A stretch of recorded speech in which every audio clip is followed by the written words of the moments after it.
Have you ever wondered if you're genuinely the woman of his dreams or just simply a placeholder?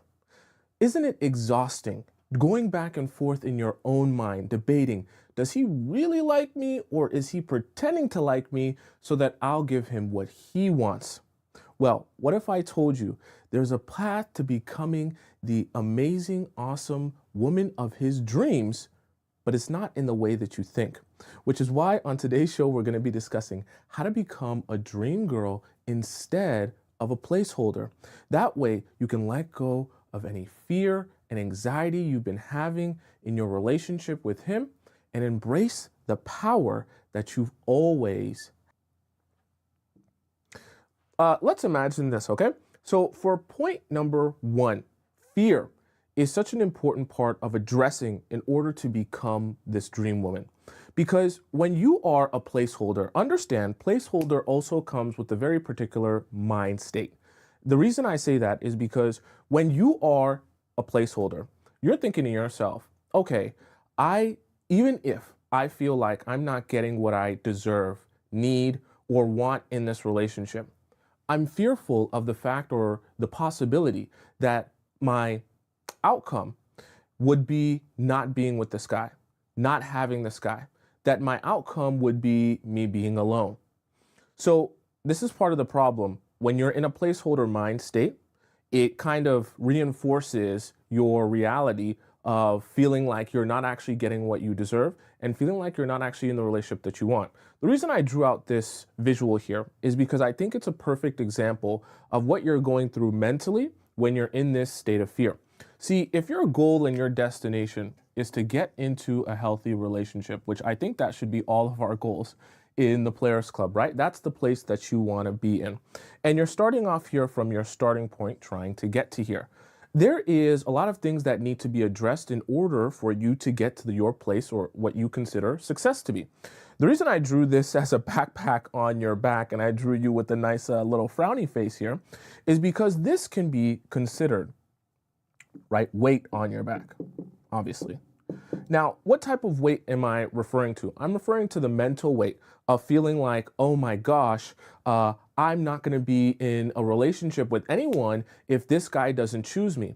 If I don't say yes to every one of his offers, if I don't hang out with him when he wants to hang out with me, if I don't go on dates when he wants to go on dates and say okay when he doesn't feel like going out, then I'm not going to be able to be with anyone. I have a fear of being alone in general. And because of that fear of being alone in general, I don't want to do anything to upset this guy, that he might not choose me or not want to be with me. This is the problem. And the reason it becomes weight on your back that stops you and makes it harder from getting to this destination is because that fear doesn't allow you to let go of things that don't serve you, right? This fear is weighing you down. And in that sense, because you're allowing people to be in your life in a capacity that you know doesn't really benefit you, simply because you're having a fear of being alone, now you actually make it harder, right? This process getting here takes longer because this weight on your back is not allowing you to free yourself mentally to then have the space and the capacity to have the healthy relationship that you're actually looking for. Because the reality of it is, if you're a placeholder in the life of another man who is never intending to choose you, because he never started off intending to choose you, then you're wasting a lot of your time. You're wasting a lot of your energy. And so all of this frustration is happening in the process of you being with the guy who you are a placeholder to. But because you have the fear of not wanting to be alone, this weighs you down and stops you from actually moving forward with your life. So in order for us to get you from dream girl, right, or sorry, I should say from placeholder to dream girl, we want to make sure we address that fear. Okay, so how do we address that fear? We have to put certain things in place, which we're going to discuss later in the show, and we have to kind of readjust and refocus your mindset so that we can actually have you in a place where you realize being alone isn't actually being alone, right? Isn't actually being lonely. And we fill your life with abundance outside of just this one particular guy that you're concerned about. Okay, let's hop into point number 2. We all on the same page? TikTok chat, you here with me? I kind of just started it off and I just kind of ignored you guys, but TikTok chat, we on the same page here? Oh boy, what is going on with my, all right. Okay. Next here. All righty. So number one was fear. Now we're going to hop into point number two. It looks weird when I title it this way, but don't worry, I'll explain it.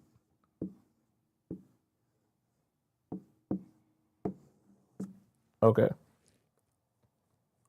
So let's think about this. All right. We'll put here.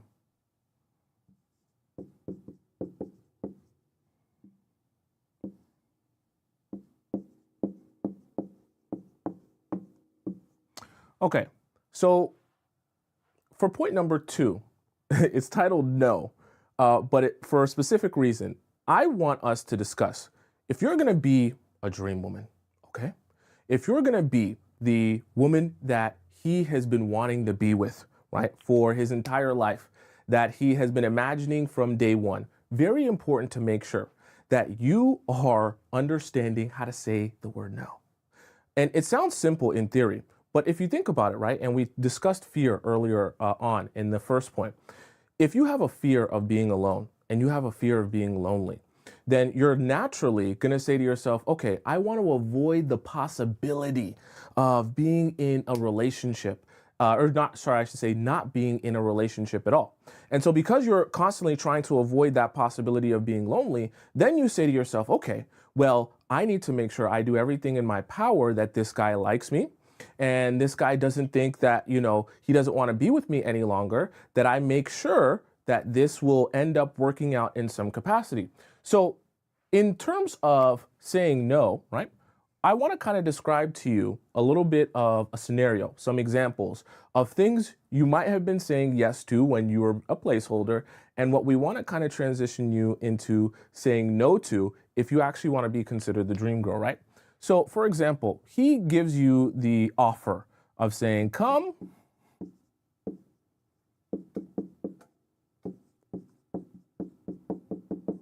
watch Netflix with me, right? This is his offer.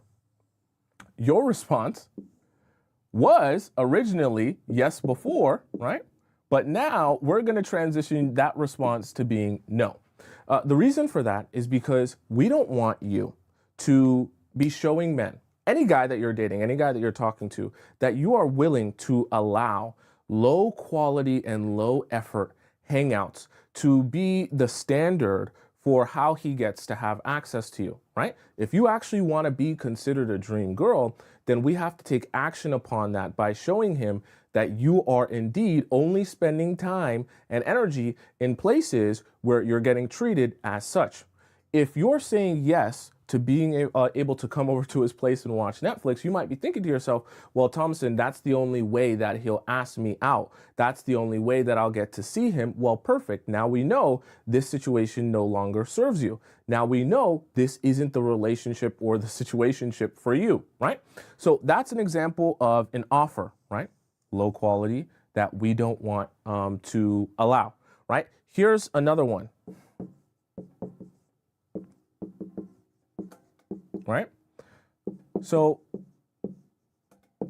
even with the late nights, there's a thing that guys will do. This is very tricky, okay? I want you guys to be paying attention to this. There's a thing that guys will do when they're in a relationship, or I shouldn't say a relationship, when they're in a talking stage, right? Or they're just getting to know you. They're going to test this. If you are good at being a placeholder, and you have that fear of being alone and that fear that he won't choose you, he'll do things like when he goes out to the club, and let's say he goes out to the club and he's in the city that you're from, and he knows that you don't live too far from the club. He'll call you up at 3 a.m. and he'll say, I just finished up at the club and, I just happen to be in your city. Do you think I can come over? Do you think I can sleep over? Do you think I can come spend the night since I'm already in your area? I'll just pull up. You just have to give me the buzz code and then I'll come up, right? And so this is a problem. these are the type of offers that you have become accustomed to saying yes to because you felt like, oh my gosh, if I say no, maybe we won't get to spend time together. Maybe he'll stop liking me. Maybe he'll put all of his time and attention into someone else. But now we're saying no to those things. Okay, right? We're saying no to those things. Here's another one that I want us to discuss. Oh, put this like this. That I want us to discuss as well, okay? We'll say,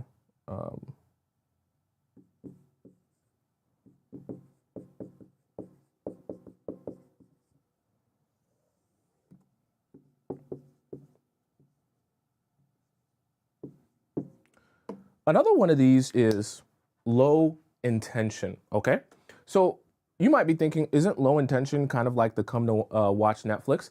Yes, but no. Low intention can be an example of, hey, let's go to the arcade, but he asks you like the day of, and he says, let's go to the arcade an hour before you guys are supposed to go to the arcade. The problem with these type of offers, even though it's like, well, Tomisin, that's kind of a little bit of a date. Like, why would I be saying no to that? I feel like if I say yes to that, then that'll be a good thing because he's asking me out on a date. And that's like a good way to build off. But we don't want a man to become accustomed that you will be available at the drop of a hat. You're not sending the right message, and we're not cultivating the right perception of you in the relationship or the situationship that we want to in order for you to be the dream girl. Because the reality of the case is the dream woman is not just going to be available at the drop of a hat.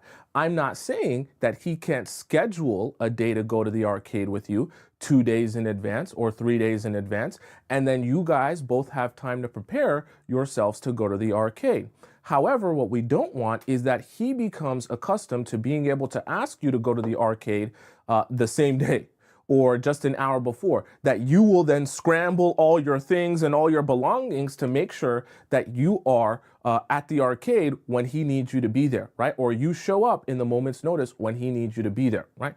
We don't want you doing that. Very, very, very important. Okay, let's hop into our point number 3. Okay, point number 3. Yes, point number 3. Alrighty, alrighty, alrighty. Okay.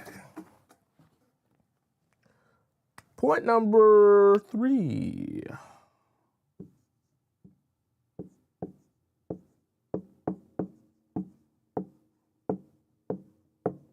Okay.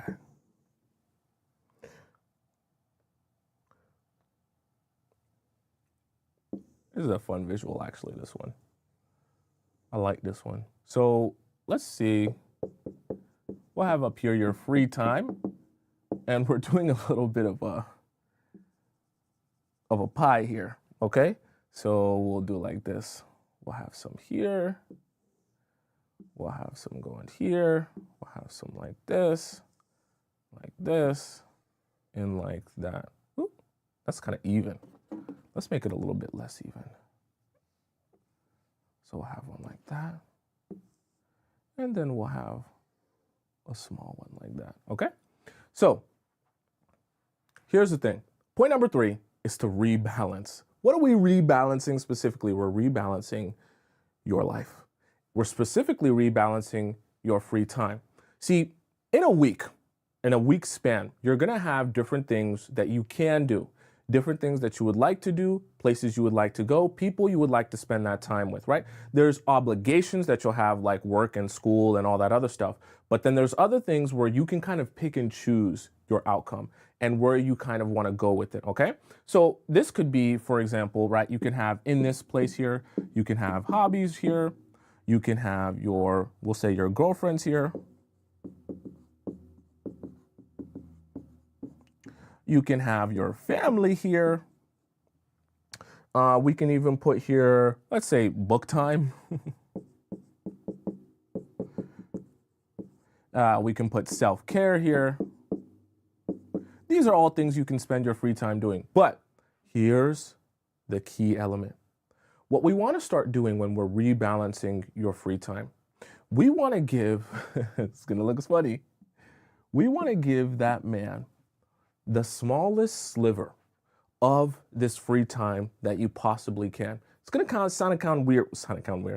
of sound weird to you because you're thinking to yourself, well, I like the guy.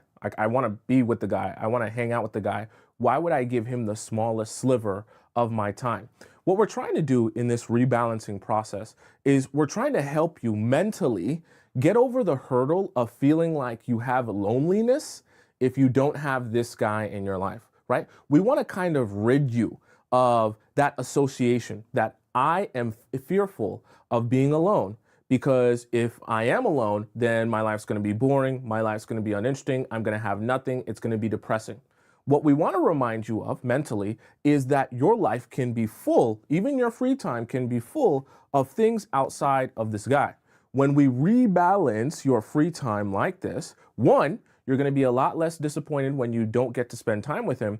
And it makes it a lot easier for you mentally to say no, like we talked about earlier. So we're trying to help you in multiple ways here because when we can say, okay, this percentage is taking up hobbies, this percentage is taking up fam, girlfriends, book time, and things like this, right? Now that we have this free time sorted out this way, right? When we're spending time with him, one, we have other things to do and other places to go. So we don't necessarily feel like we need to spend 3, 4, 5, 6 hours at a time with him. And number two, it tightens up your schedule a little bit. That's what we want. That's what we want. We want your schedule to get that much tighter. Well, actually, we want your schedule to be very tight because the reality of it is if you're going to be a dream girl, if you're going to be perceived, thought of, looked at as a dream girl, dream women are in very, very high demand. Okay? And it doesn't just have to be in high demand by a whole bunch of men, in high demand in general. Dream women are abundant in every aspect of their life. So we have to start having and adding abundance in other aspects of your life. One of the easiest ways to become a placeholder is to make your pie chart look a lot more like this, right? Where your pie chart is literally just man and nothing else, right? Because if your pie chart is only this, right, and this is the only thing you spend all of your time doing, we even put it in big bold letters here, right? If this is the only thing that exists in your pie chart and nothing else, you're going to find it very hard to be a dream woman. You're going to be in demand for nothing and with no one, because no one's going to be wanting to spend time with you outside of maybe that guy. And then what happens when he doesn't want to spend time with you? Nothing. Now you're miserable. Now your life sucks. Now you're so bored, right? Now your life's uninteresting. We can't have that. It also will make it so much harder for you to say no to him, which we don't want. All right, let's hop into point number 4. Okay, we all on the same page? We all on the same page? I hope we're all on the same page. Okay. I'm trying to make sure that I'm addressing any of your questions that you guys have here. K-Flick says, what if he wants to pick you up and cook for you, watch a movie and go for a walk? Will that be considered low effort?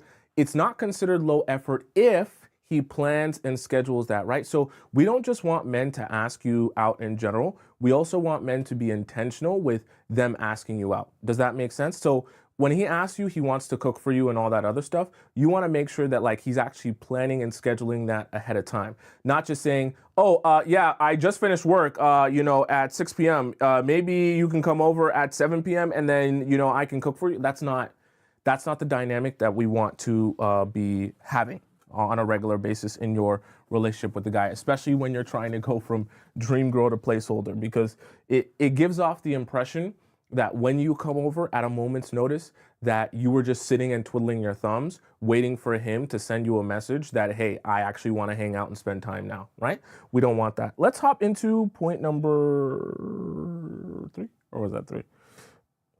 Point number 4, okay? Point number 4.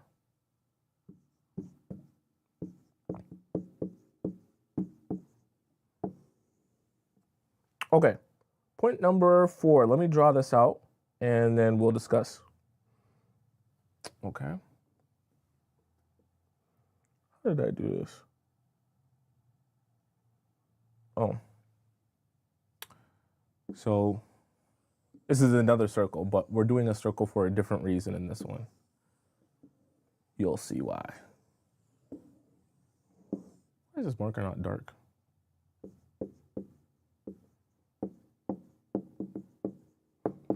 Okay. So, do this.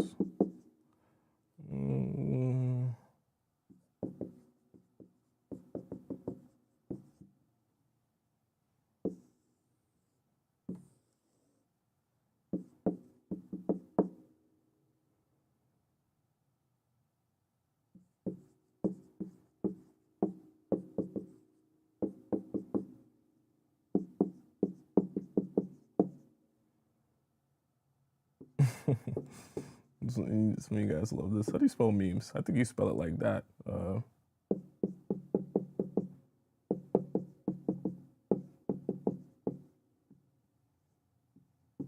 Okay, so let's discuss this. Okay, point number 4, silence. Okay, now in this visual that I gave here, let me kind of break this down. So with communication, there's different forms of communicating with the guy.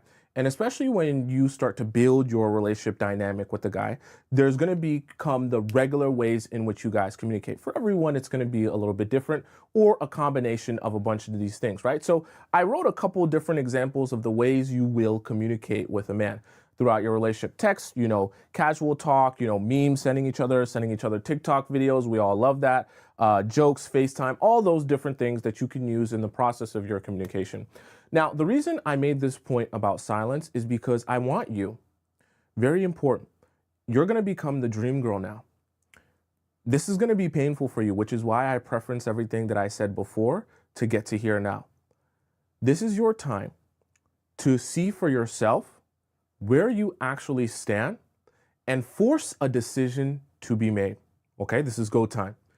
The reason I say this, when you let go of saying to yourself, I have to be with this guy, I have to build a relationship with this guy, this has to work out, because if it doesn't, I'm going to be alone, I'm going to be lonely, no one's going to be with me, I'm not going to have any relationship. When you get rid of that fear and you stop messaging him 24/7, right? You stop doing all the reaching out first.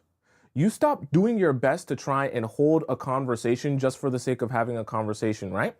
Now, in this silence, you get to see, is he going to do any reaching out? Is he going to do any texting me first? Is he going to do any of the phone calls? Is he going to do any of the, hey, I don't just want to chit chat with you. I want to talk to you with intention of actually building, right? This is what I wanted to write here.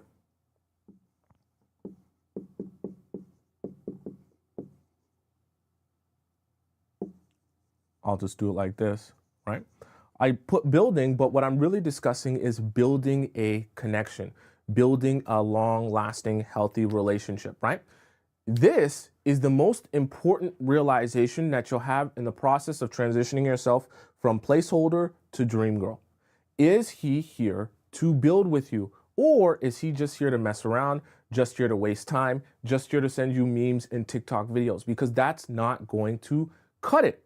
And we need to use silence to help him show you don't have anxiety about being with him. You don't have anxiety about being in a relationship in general. You don't need him to pick you for you to be happy. You're happy regardless. I know this kind of feels like, well, Tomisin, isn't this kind of like a version of like giving a guy the silent treatment or, ignoring a guy or pulling away? Yes, it is. It is, but I want you to do this because I want you to see something for yourself, right? I want you to see, where is our relationship when I'm not the one pushing the pedal to the metal, when I'm not the one driving it forward? Do we still have a relationship when I'm not driving it forward? Do we still communicate if I'm not the one reaching out first? Because part of the mistake of being a placeholder, and one of the things that's easy to fall into the trap of, is as the placeholder, you think that you're really in a relationship with the guy, but you don't realize you're doing all of the driving for the relationship with the guy. You don't realize that if it wasn't for you doing the texting and the reaching out, that there would be no communication. And until you finally let there be silence and you don't allow your anxiety and fear of being alone to take over your mind and force you to reach out, that's only when you realize, oh my God, I've been the one holding this relationship together and pushing it forward. When I stopped messaging him, there was nothing. He didn't reach out. He didn't ask about me. He didn't want to hang out. Nothing. And then you'll realize, even in subtle ways, this is the painful realization. You'll realize even when it comes to you guys hanging out and going on dates, you'll be thinking, oh, we were going on dates and hanging out because he wanted to. Not realizing the only times you guys actually hung out and went on dates was when you suggested hanging out and going on a date. And you'll be thinking to yourself, oh my God.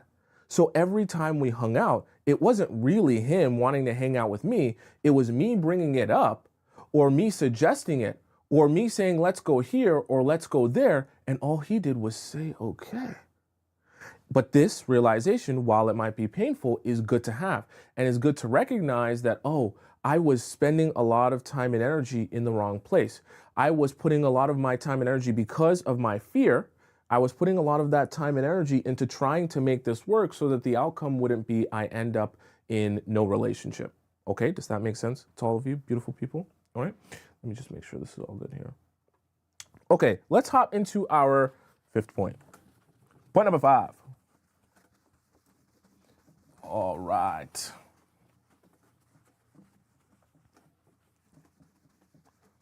Okay.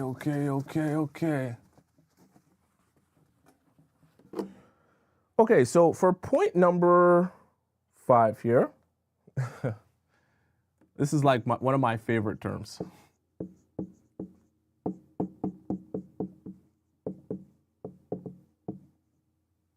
That we're not going to do. Oops, I spelled that wrong.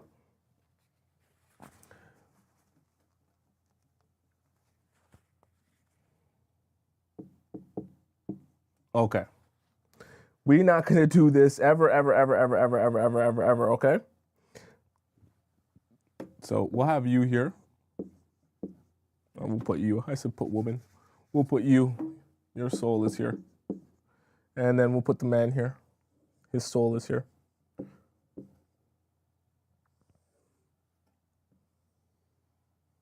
So here's the thing.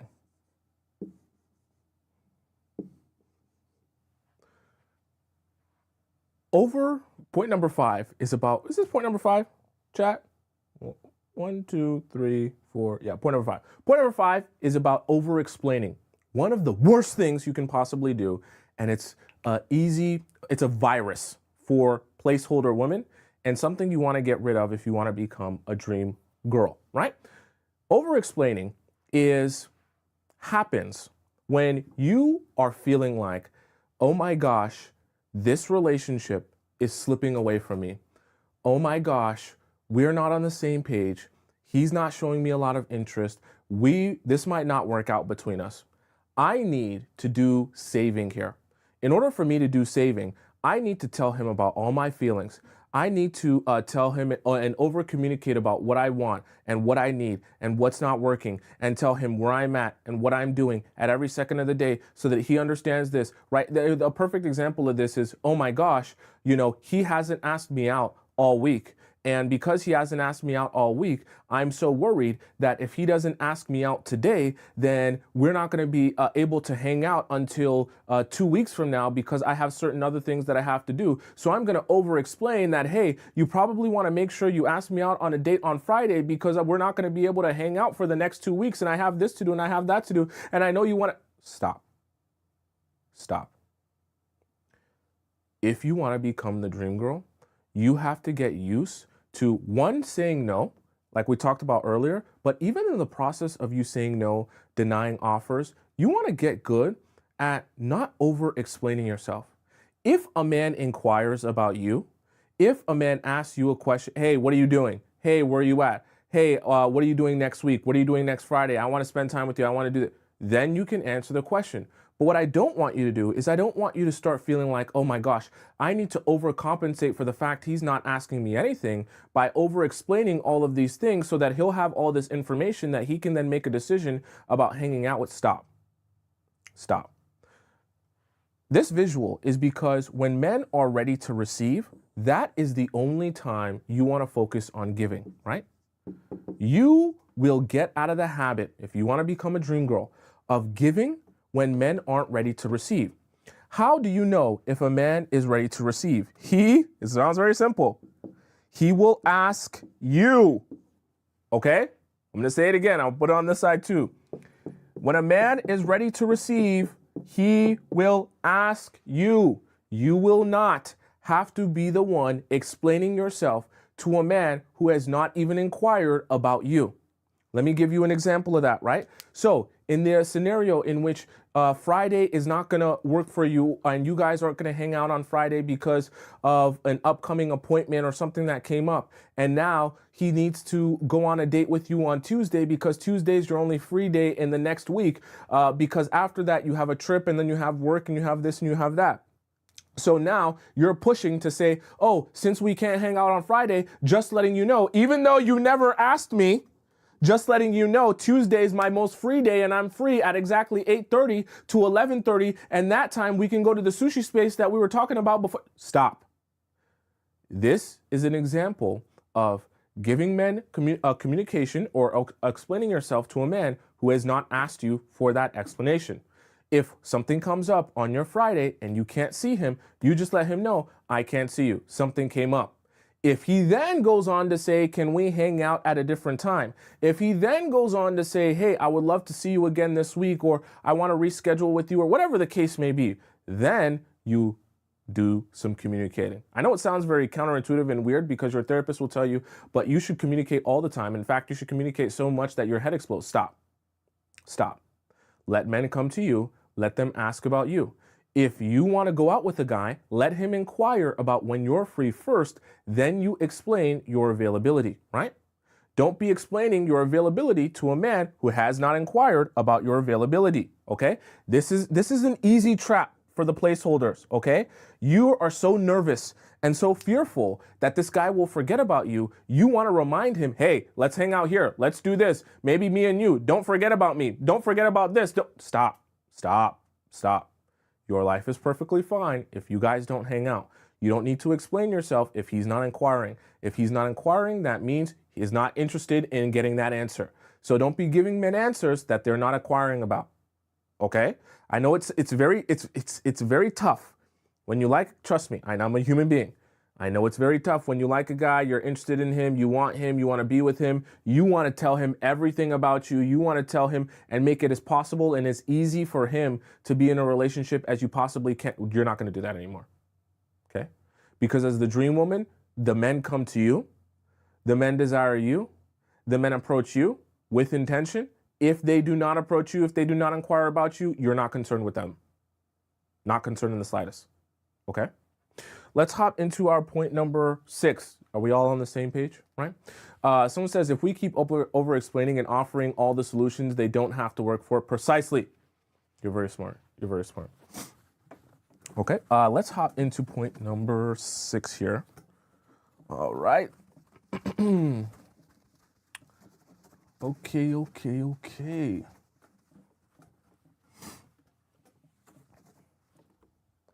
Point number 6.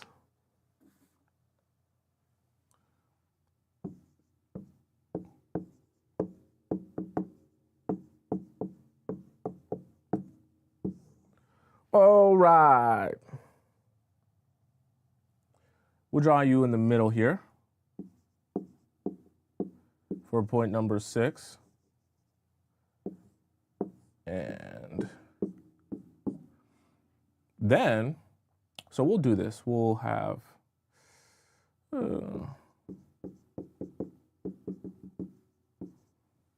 and we go, let's say,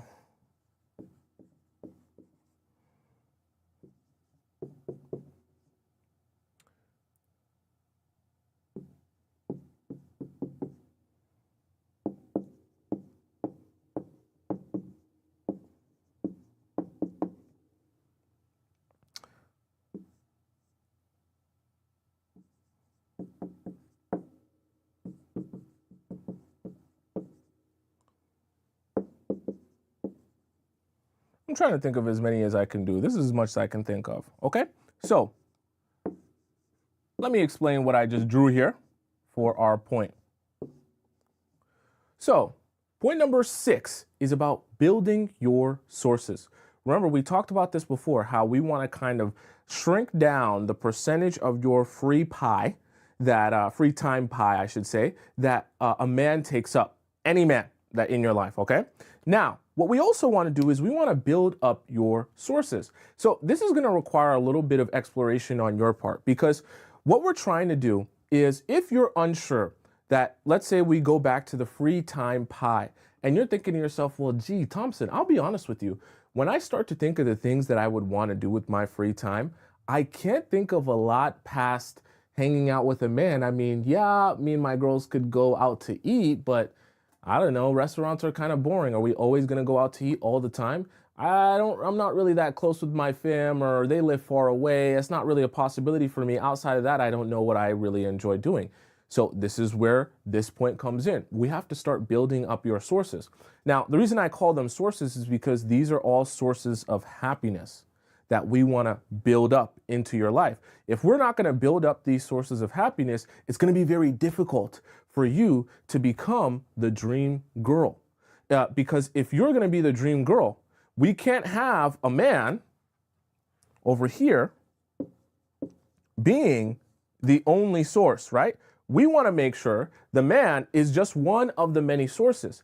The reason for that is, if we think of you kind of like a light bulb, right, that is lit up, and these are all kind of sources of electricity, we want to make sure if there's ever a scenario where this man is not capable of being a source of your happiness for any reason whatsoever, maybe you guys are in a fight, maybe he's not talking to you, maybe he is giving you the silent treatment, whatever the reason is, we want to make sure that all of these sources still exist in your life. So you're going to have to do some exploring in your life to figure out what these sources are. These sources only have to be things that bring you happiness. So you don't have to think of these sources as something that has to be ginormous and huge, okay? It doesn't have to be, oh my gosh, I save people from burning buildings.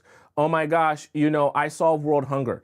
It can be very small, very minute, very just niche for you and what tickles your fancy, right? It can be something as simple as listening to R&B music, okay? It can be something as simple as going to a gym or joining a gym class. It can be just sitting around and chilling with your girlfriends. It can be reading a book. It can be hanging out with your family, doing whatever, family dinner time. It can be taking a bubble bath. Doesn't have to be immense and huge in scale, okay? As we build these sources up, right, we want to continuously always remind ourselves these sources should exist no matter what we're doing and who we are with. What we also want to make sure of, and we're going to talk about this in a little bit, right, that we don't give up any of these sources after we discover these things bring us happiness. If you're going to be the dream girl, we need to fill you with dream girl energy. And filling you with dream girl energy is about making you feel like you have an abundance of love, joy, and happiness in your life, regardless of a man, okay? That's what we have to fill you with. That's the energy and the spirit we have to fill you with. Let's hop into our point number 7. Point number 7, okay? What is with my thing here? Okay, point number 7. Alrighty. Point number 7.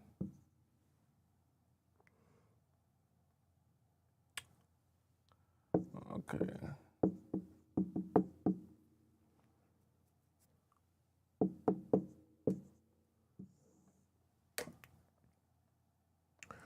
So for this one, I'm going to draw out a bit of my calendar is not going to be perfectly accurate, okay? It's not going to be a 7-day-a-week calendar, but you get my point, okay?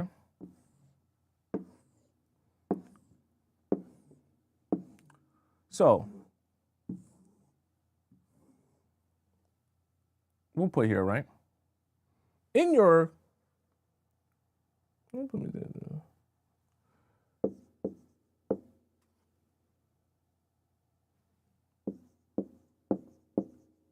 okay, so in your calendar here, for point number 7, we have sacrifice. In your calendar here, we want to kind of make sure you don't do this very, very easy thing to fall into the trap of doing. Let's say this is a Monday, right? And on this Monday, you guys are supposed to do something. Let's just say you guys were supposed to go out for a sushi date, right? So the date was supposed to be this day.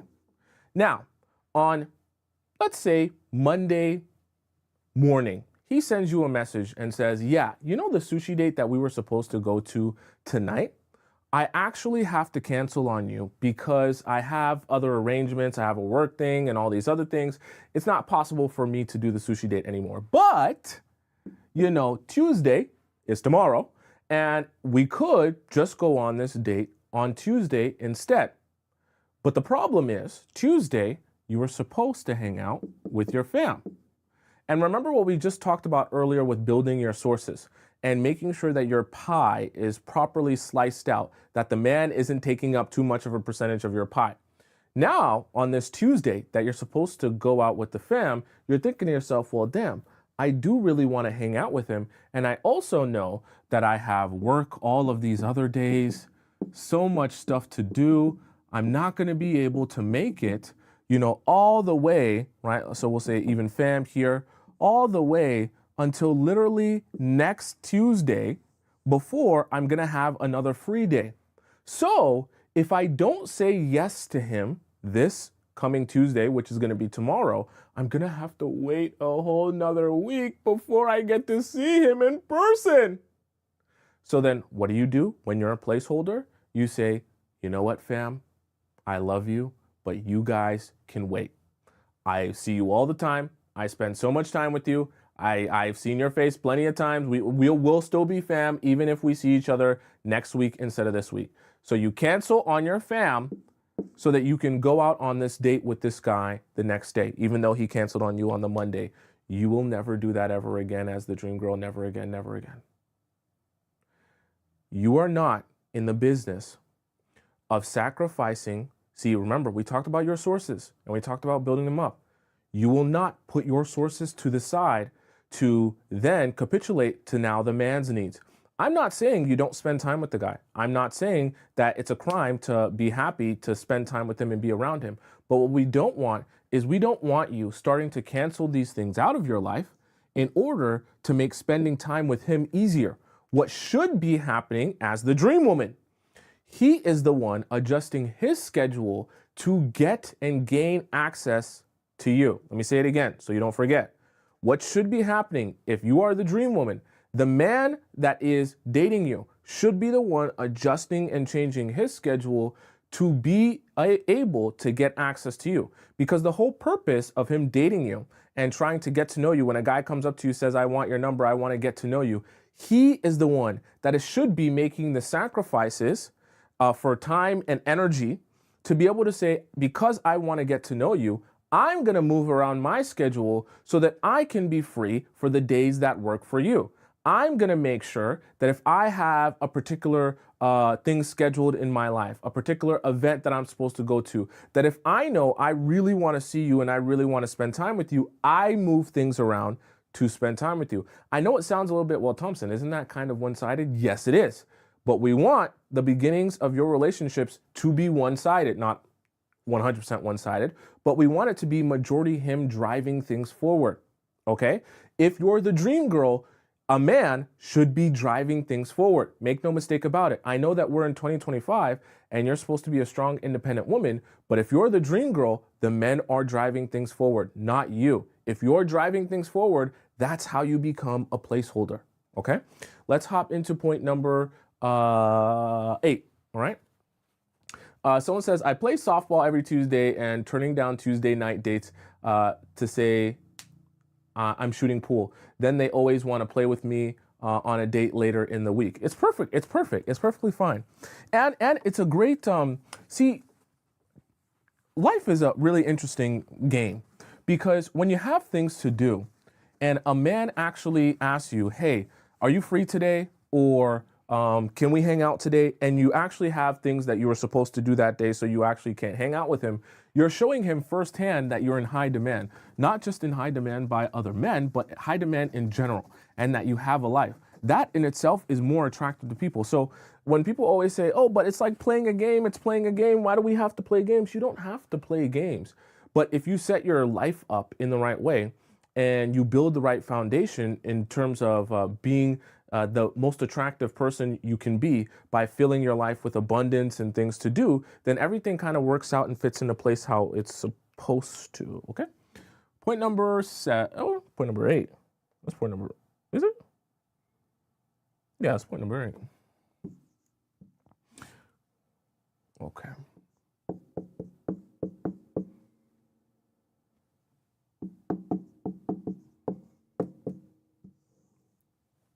What's up? Never mind, chat. I'm tripping. I'm seeing things. Okay, so for point number 8, I'm going to give you a little bit of a story.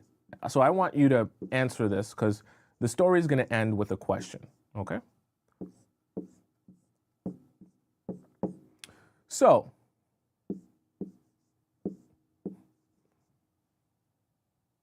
my drawing's not going to be very good, so don't you worry about all that. Just worry about the purpose. Okay. All right.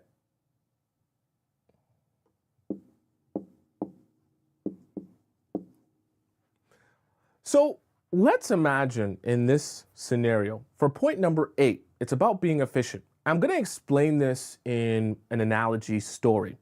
Let's imagine I came to your house, knocked on the door, and I said, look, I love you, I cherish you, you're an amazing member of the Players Club. I want to gift you a brand new car.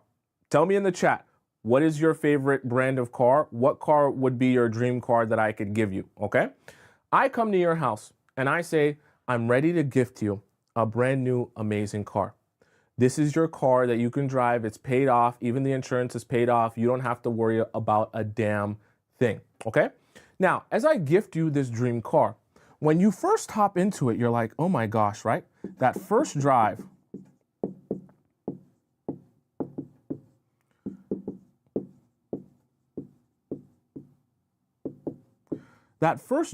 in that dream car is amazing.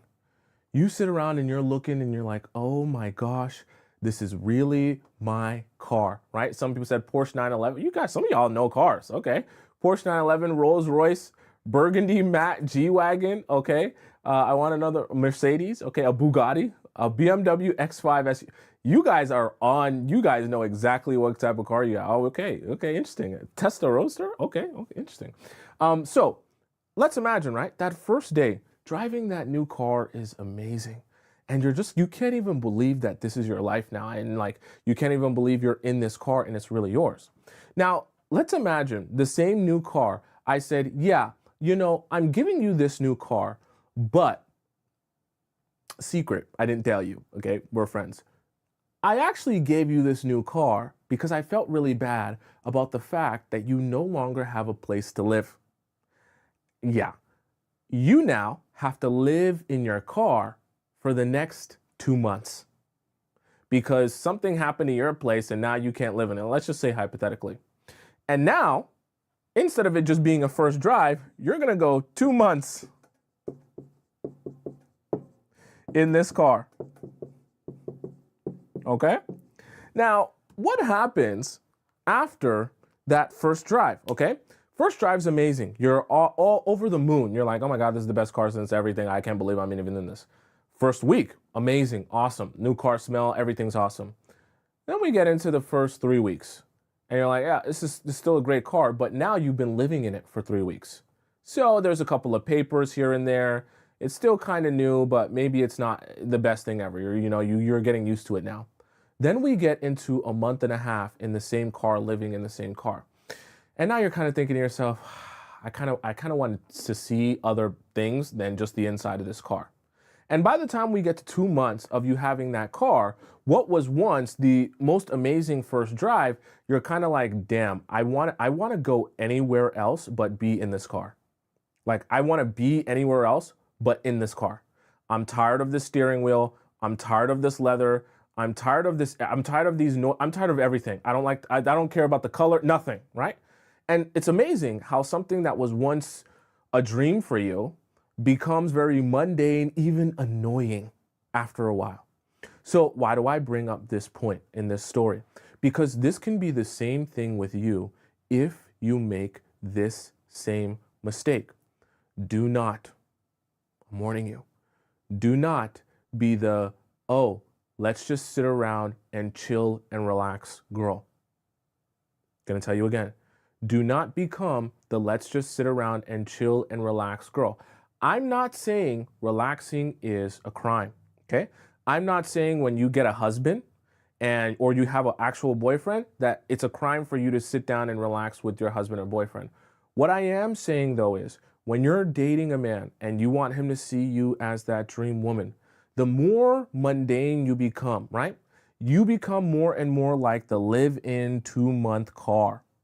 Even if you're a brand new car, if you're around too much and you're around in a capacity that is just very unstimulating, it can start to create a very complacent mind state with you and towards you where he doesn't see you as amazing as you actually are.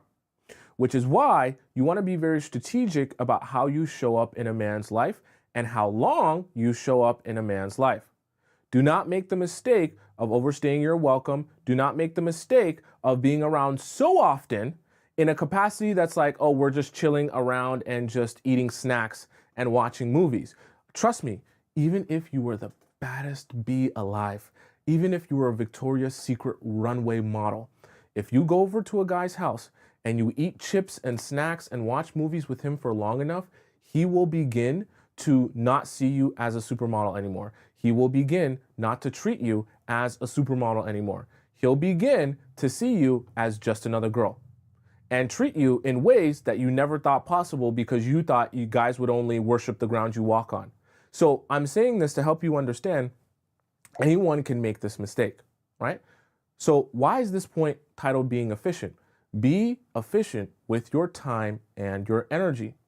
When you spend a time with a guy, you're not going to overstay your welcome. And when you see, make this part of your skill set, turn this into part of your skill set. When you go out on a date with the guy or you start hanging out with the guy, pay very close attention to his energy levels when you first get there and when you're first around and he sees you for the first time in a while. And take notice of where his energy levels are at each different point of the hangout. Because the reason I say this is there will be a drop-off point where, let's say for the sake of example, you go out on a date with the guy. And when he first sees you, he's like, oh my gosh, you look amazing. Look at that dress you're wearing. You look absolutely perfect. Look at those jeans you're wearing. Turn around, give me a 360. I can't believe how good you look. I'm mesmerized by you. When you're walking by, I'm just staring and I'm just drooling. I can't even think straight, right? That's the energy he's on when you first meet him. But then if after 2 hours goes by, you kind of see it on his face. He's not as engaged anymore. His eyes aren't wide anymore. He seems like he's kind of nodding off. He's checking his phone now. He's scrolling through Instagram, right? As soon as you notice that energy, you immediately say, oh, time for me to go. I got somewhere to be. I got to go on a spaceship. I got to go to Mars. I got to go to the moon. Wherever you want to make up that you need to go, that you go and you go fast, right? Very, very important. Be efficient because in this process, right, you will become or start to feel a lot like a placeholder when you start to be around in a capacity where nothing is happening and there's no stimulus and he doesn't really feel the excitement and the rush of emotions around you that he should be feeling if you're going to be a dream girl, okay? So make sure that when you notice those energy levels dipping, you remove yourself from that situation. Because every time you come around, especially at the beginning and especially as you're building that relationship, you want it to be like a party. Hey, when she's around, it's a party. Not in the sense that you're standing up on the table and twerking, but like he feels something around you. It's stimulating to him. It's interesting to him. Placeholders make the mistake of just being like hanging out in any capacity is enough. So if we just lay in bed all day and do nothing and stare at the ceiling and sleep together, that's enough for me because at least I'm getting some time with him. But then he begins to see you as just the person to do nothing with. But that's not a good thing. Okay, let's hop into our point number 9. Okay. Point number 9. Okay, so for point number 9, let me see here.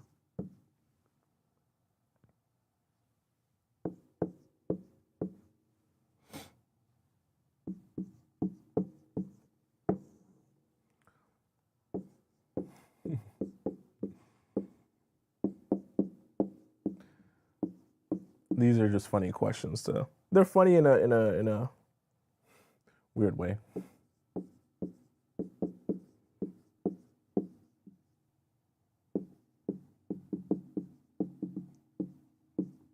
Okay.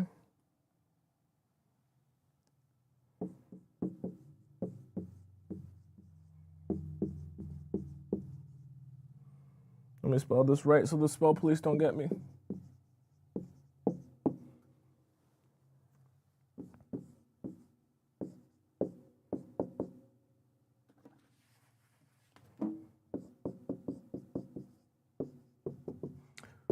Okay, so for point number 9, purpose, super important when it comes to your relationships and for you becoming the dream woman.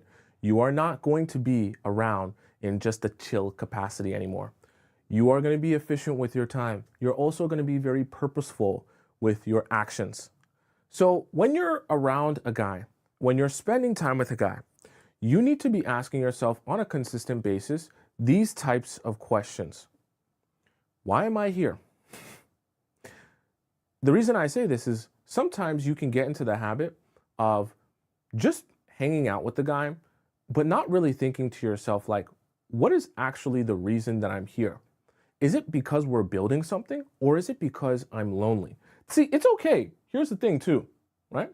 It's okay to recognize to yourself that I'm actually not really here to build anything. I'm here because I'm lonely, or I'm here because I was bored, or I'm here because I had no other better options, right? But recognizing that is very important to being very purposeful with the places you're going to spend your time and energy, right? What are we building here? Are we even building something in the first place? Or are we just casually farting around where we are just basically filling up this time for each other until we kind of figure out where we want to go and what direction we want to go in? See, these are even questions. Remember, I want you to ask yourself these, but I want you to be observing them in your relationship in order to receive the answers, right? Asking yourself, what are we building? You don't ask him that question and expect him to directly answer that for you. You ask yourself that question and observe, have we actually built anything, right? Have we progressed in our relationship? If you don't have any examples for yourself, when you're looking back to what your relationship has been and where it is now, of how you guys have progressed in the relationship, well, then you have your answer. What are we building? We're building nothing in that scenario. So these are things you want to be observing and asking yourself on a consistent basis. Even things that seem as trivial and simple as, do I like him? Because when you're with a guy, especially if you're a placeholder to that guy, or if you're a placeholder and he's simultaneously a placeholder to you at the same time, you might not be asking yourself this question. Because if you're in placeholder mind state and you're in that fear state of, oh my gosh, I don't want to be alone, well, the last thing you're going to ask yourself is, do I like him? Because you're thinking about, how do I just get chosen by him, even though he's not really the type of guy I would want to be with? It's very strange. You might get into a scenario where you're trying to prove yourself to a guy who's not even your type of guy you would want to be with. And when you think about the type of guy you would want to marry, it's not him. But despite that, you find yourself trying to prove yourself to this guy because it's not really about him. It's about getting chosen and not being lonely, which is why I attacked fear at the very beginning of our show, right? So always be doing things with a purpose. That's why I tell you guys, no need to be dating 85 men at once. Date only the men who you actually see as someone who you can actually be with long term. Let's hop into point number 10. Point number 10. Point number 10. Point number 10. Okay. Point number 10.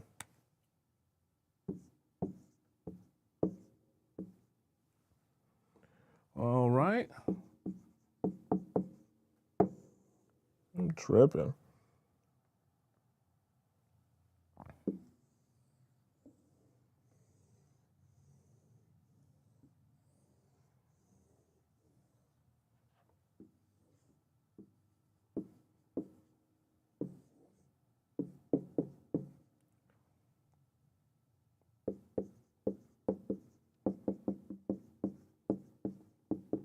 So for point number 10, right?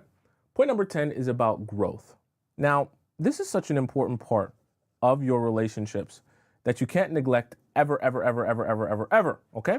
Because when you start off with a guy, you should always start off with the same goal in mind for both of you, that we are trying to get to the end goal of being in a healthy romantic relationship. If you're ever in a scenario in which that's not the case, first of all, you're in the wrong relationship. You're not even in a relationship, because you guys need to be working on progressing towards that point. Honestly, all your relationships in general, and especially your romantic ones, should be centered around this one theme: growth. Because no human being is going to be perfect. However, we all want to be making adjustments and be working on ourselves to become a better version of ourselves, to eventually be a better partner to the person we're with as well in our relationship. The thing about it is, if you're in a placeholder mindset, you will be very complacent receiving the bare minimum, and for the bare minimum to be the existence of your relationship in totality. What do I mean by that? For example, right? If you're in a placeholder mindset, you're not going to be asking for more than just going to his place and watching Netflix, right? And eating snacks and ordering Uber Eats. Why? Because you're in fear that you'll be alone. But also, this leads to a lack of growth in your relationship. So if you're going to actually transition yourself into a dream girl, whenever you enter any sort of situation romantically, you have to be focused and centered around growth, okay? And you have to be thinking about how you progress and you grow in this relationship. Now, you're not going to be the driver of growth. This is the key element. You're going to be growing as an individual at all times, but you want to be monitoring the level of growth in your relationships as they go on. So when you're dating a guy, you have to be thinking to yourself, are we growing and progressing? Am I seeing that? Is this happening? Does he have a desire to grow and progress, right? This is one of the mistakes that's easy to make when you're with the guy, because as you guys grow and progress, it helps keep both of you accountable to each other. And it helps both of you remind each other why you're here in the first place. So for example, let's say you catch him messaging some random girls on Instagram and sending them inappropriate messages. This, right, when you guys have this as your end goal, that's how you hold him accountable. Hey, you said you wanted to be together, right? You said you loved me. Hey, you said you wanted this romantic relationship for us to be together forever. I'm holding you accountable to that desire, to that outcome. And if you desire that outcome, there are certain things you can and cannot do. And vice versa, it's the same thing for you. When you guys are progressing towards the top of the mountain like this, you're able to hold each other accountable through the fact that you both desire to grow to eventually get to this point. The problem is, if you're a placeholder, you will not be growing. You will not be progressing, because all you're focused on is getting just enough that you're not lonely anymore. So what do we do in terms of reversing that? When we're in our relationships, we're always going to be focused on progression. And I've talked about this even in our sex timeline. I've talked about this in other shows as well. Progression is, and consistent progression is the key element to a successful relationship. So you're not giving things away on the first night, right? You're not sleeping with him on the first night for sure. You're also not going to jump right into trying to be his girlfriend on the first night as well. You're focused on the steady growth over the course of time. It doesn't have to be in a boring capacity either. It can still be interesting. It can still be fun. It can still be very, very exciting while you guys progress. Does that make sense? Do you guys have any questions about the 10 that we just discussed here today? I know we went through a lot of different points here, okay? You guys have any questions? I will answer them in the show, in the stream, in the chat, okay? Ruth B says, how do I get a man to ask me to be in an exclusive relationship, but it's going to be long distance? Okay, you want to know my honest advice, Ruth? If you're in a long distance relationship, or if that's going to be the case, you don't do, first of all, you should never be doing any of the asking, but you don't do any of the work, because if you're actually going to have a successful long distance relationship, this is my perspective, you need a man who's twice as intentional as the average man. Because if you have a guy who doesn't say to himself, I have to be with this woman specifically, there's no other woman on this planet for me, then you won't be receiving the right level of consistency that's required to make a long distance relationship successful. Because truthfully and honestly, you could be a great woman, but if he's not convinced that you're the only woman for him, it'll be easier for him to find a connection that's close to him, that he can see that woman in person and be with her in person and touch her and all that good stuff, than it will be for him to try and be in a relationship with you. I'm not saying it's not possible, but what I am saying is you cannot be doing any of the work, because the trap comes in, you're a woman. So it's easier for you to feel an attachment and an investment to a guy you're not actually seeing. But the problem is, as you feel that attachment and investment into that guy you're not actually seeing, you're thinking, okay, well, this is my guy. I have to be with him. I got to say no to these other guys and everything else. And then he might not be going about it that same way, right? So be very observant about that. You're not going to be doing any asking. In fact, you should be the one saying, yeah, you know what? I don't think this is for me. And he should be the one saying, no, I need it. This is for me. I want to be with you. I want this, right? You almost kind of have to have the energy of I'm on the fence. And he has to be the one trying to convince you if it's a long distance relationship, because then he'll be saying, I want to fly you out. I want to go there. I want to spend time with you. I want us to do this. I'll do whatever it takes for us to be like, he has to have that type of energy for a long distance relationship to work. Justice Liberty says, Tommy, should I block this guy who treats me like a placeholder? He's never going to change. It took me a while to figure it out so I could have fun with him, but is it worth it? No, no, no, no. I should have even mentioned that in part of our show when I talked about being efficient and being purposeful. None of you are going to allow this. I don't know where this virus came from, where you basically say, okay, me and this guy, we didn't work out, or it's not working out, or I'm dissatisfied with the way our relationship is going. Let's just have fun now. No, no, no. That's part of having purpose in your relationships. Why am I here? Okay. Does this actually serve me, right? Having fun is not like, oh, like short-term fun, having short-term pleasure. That's not serving you. Because in the long run, when he goes and he has a different girlfriend, you're going to be in pain. So that's not actually serving you.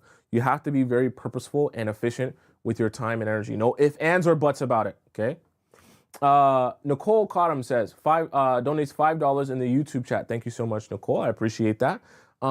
She says, glad you made it home safely and that we have another great class today. Thank you. I appreciate that, Nicole. Yes, I was in that Toronto traffic. It's very similar to, well, I wouldn't say it's as bad as, but it's very similar to like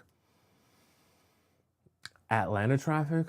I hear Atlanta traffic's really bad though. Like something similar to that. You know what I mean? I wouldn't say it's as bad as LA traffic, because I hear LA traffic's like disgusting. Okay, but it's pretty bad because we have like one major highway that goes into the city, and it's like it's 2 lanes now, so it's insane. Okay, let me see. Let me scroll up because I had some other questions here.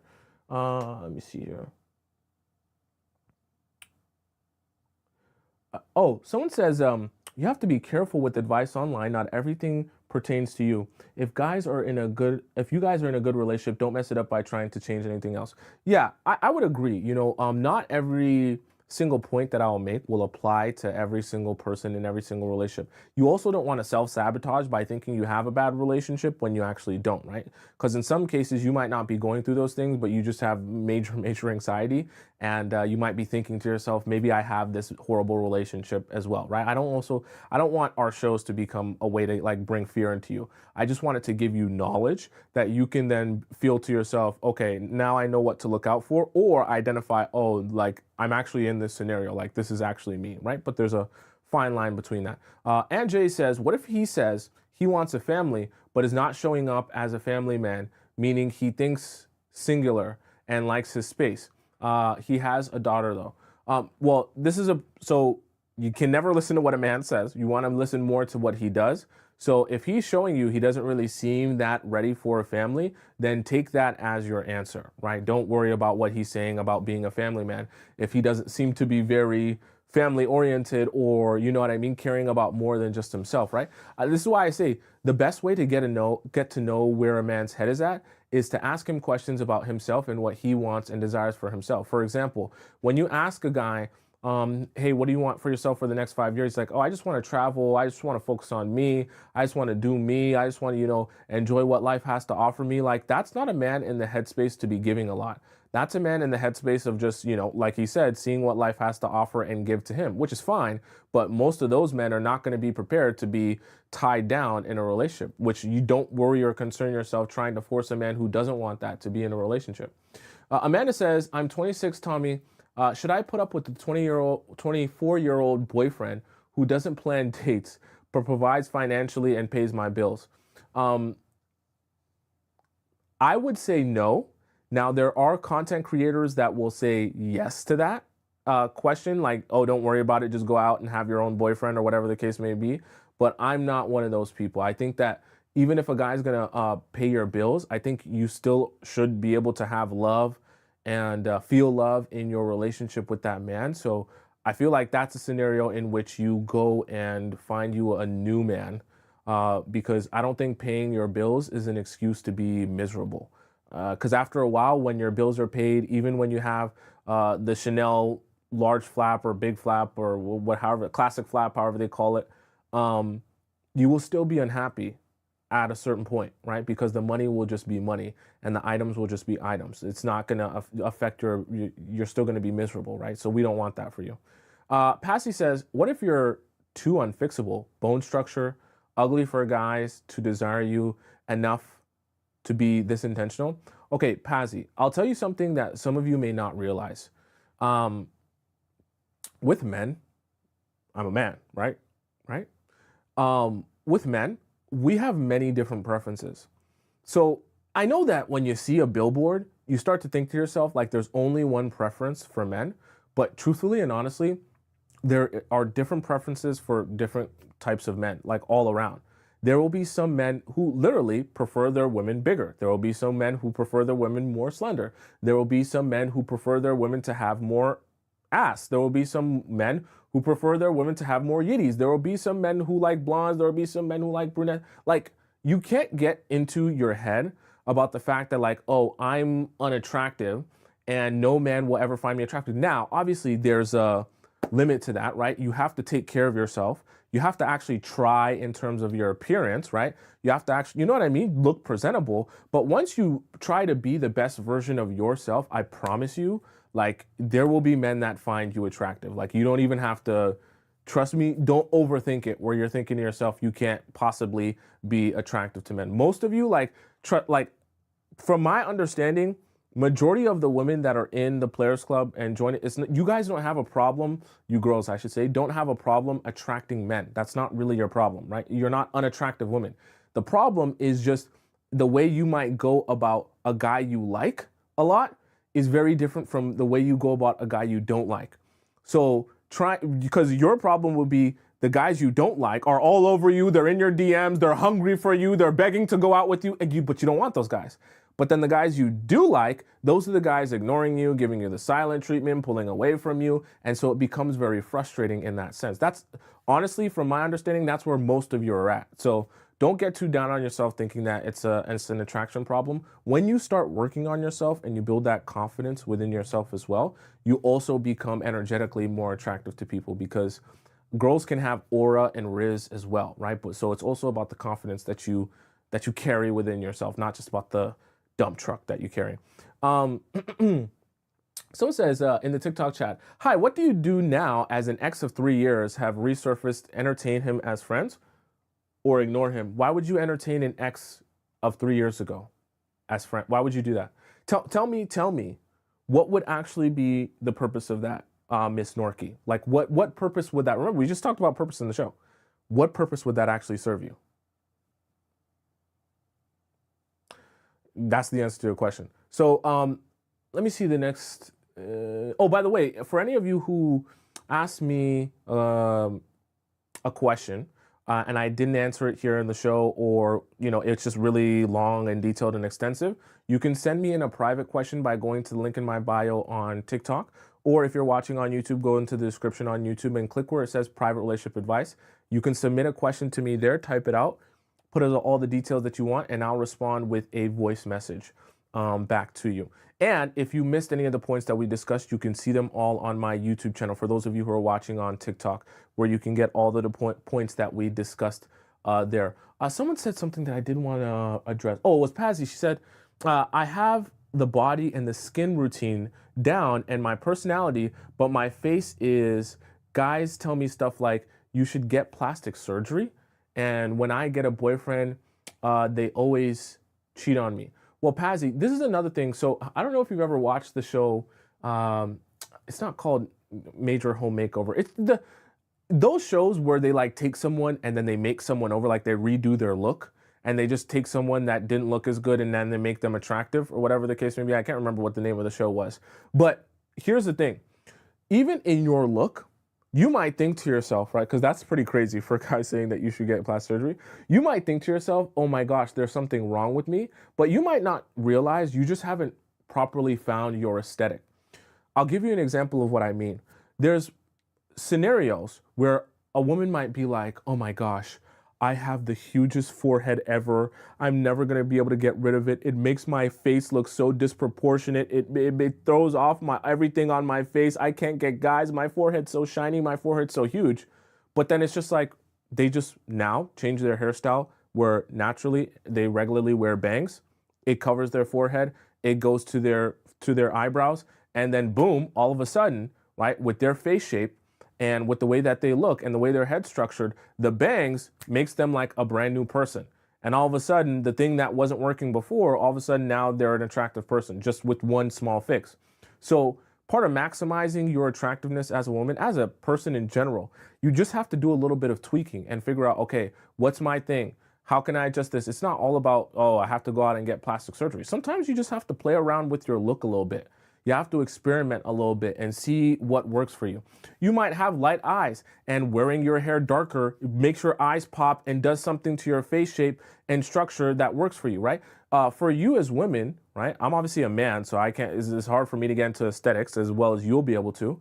But with your aesthetic, your hair, and even the way that you do your makeup, and the colors that you wear, that can play a large factor in just the overall look that you have. By the time you add and tweak some of those things, even simple things like the shape of your eyebrows will change the way your face kind of looks to people. And all of these different tweaks, when you add them up, can make a big difference between, let's say, you being attractive or you being unattractive. And all of those things are within your control. But you do have to do some experimenting to kind of find what your look is, right? Like, I'll give you guys an example for me. There was a point where I used to like really want to grow out a beard because I would see other men being able to grow out a beard. And so I tried to grow mine out, but I don't really grow a beard. Like, my hair only really grows right here, and it's very thin here. And then there's a little mustache here, but so I don't get hair here. So I'll never have a beard. You know how Drake has a beard? I'll never have a beard like that, no matter how much I grow it out. But there was a point where I wanted to grow it out so bad, and it was just really like a chin strap, but it looked horrible. It didn't make my face shape, it didn't complement my face shape at all, and it just didn't work for me until I realized the best thing for me to do is to just shave my face, because I have good cheekbones, good decent face structure, so it works for me better to just have a clean shaven face than to be trying to work the beard when the beard's not going to look thick, it's going to look patchy, it's not going to shape my face well. But I say it's the same thing for you. You kind of just have to try things and then be like, this works, this doesn't work, and be honest with yourself about that, right? Very important. Kel said, yeah, try it while wearing nice glossy lipstick. It's possible, right? You can also do. Our first one comes from a creator named Ashley. Okay. But I'm going to do my best to tell a story. I like my punani bald, okay? It's a personal preference. I feel like it looks better. I feel better, whatever. I notice, though, when I shave, I give in too easily. Like, damn, who want me, right? I also notice that even when I don't shave, I still give in because I have no self-control, except to do things I walk around with a bush, right?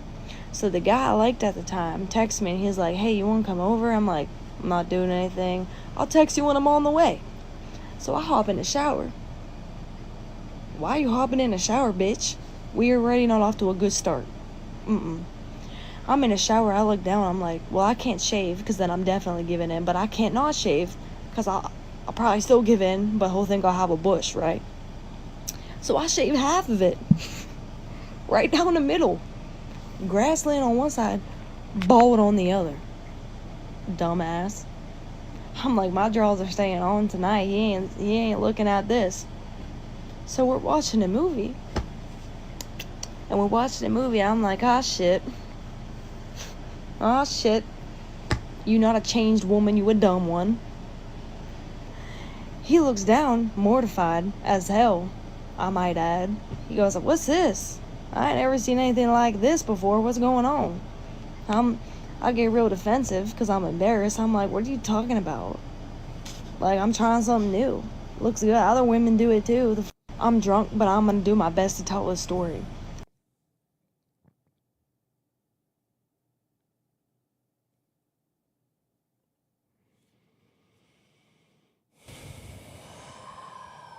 This is the first video of the day.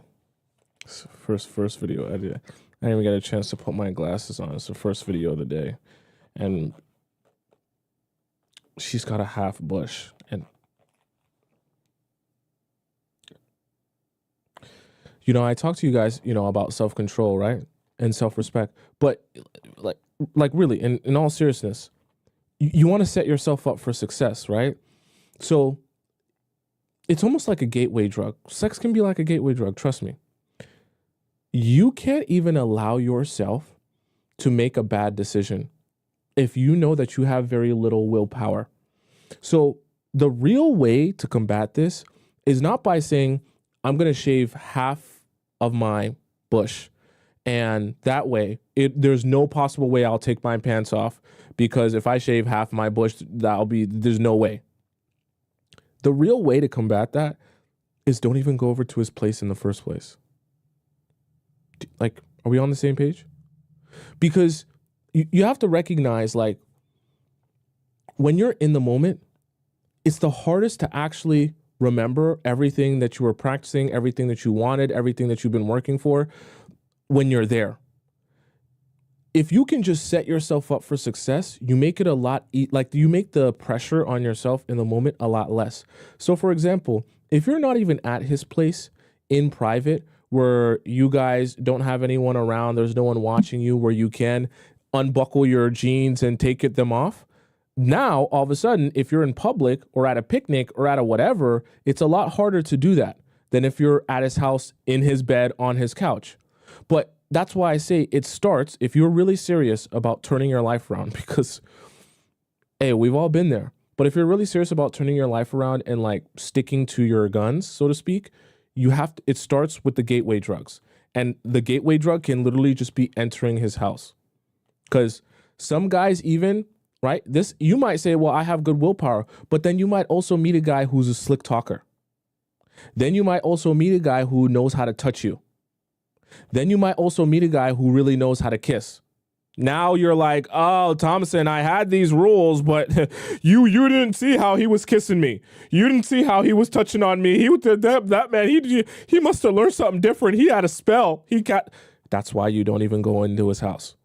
Okay, I'm actually so serious about that, because it's very hard to remember everything that we talk about and discuss when you're in his house and he's touching and feeling on you. Your brain's not wired to be able to be thinking of me while he's touching you.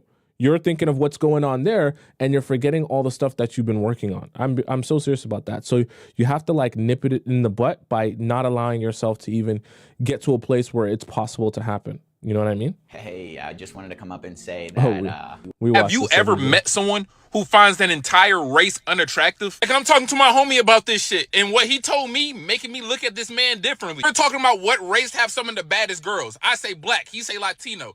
I said Ethiopian. I bring up, yo, what you think about the Indians? Cue my fucking music. This nigga looked at me in utter disgust. He was like, bro, I've never seen a bad one. I'm like, nigga, how? Showing this nigga so many baddies from India, and he's looking at me with a straight face. The nigga face look like Dexter Morgan. I ain't know if he was finna YNW melly me. Then he got to talking about, bro, this is just my preference.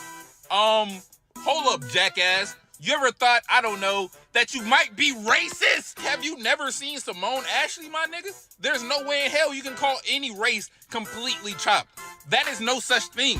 Your ass might just be prejudiced as fuck. My personal opinion that there's attractive people in every single race. And if you don't believe so, bro, your ass might just be one of them. You might just be a Jim Crow ass nigga. Because what the fuck? Have you ever...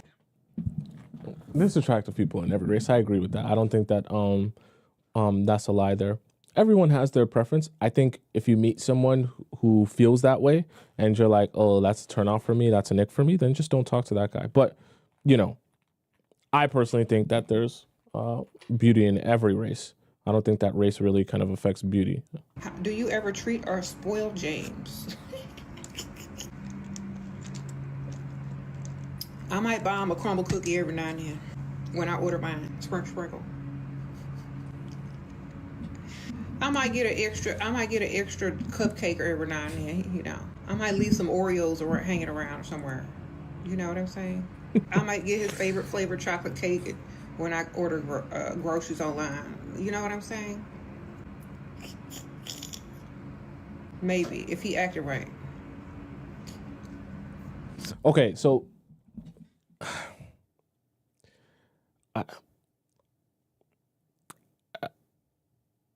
I like this, but I don't like it at the same time. Because I know that she's joking. And I actually know why she's saying that like that. But I think that I'm trying to say this in a way that doesn't come across as hating.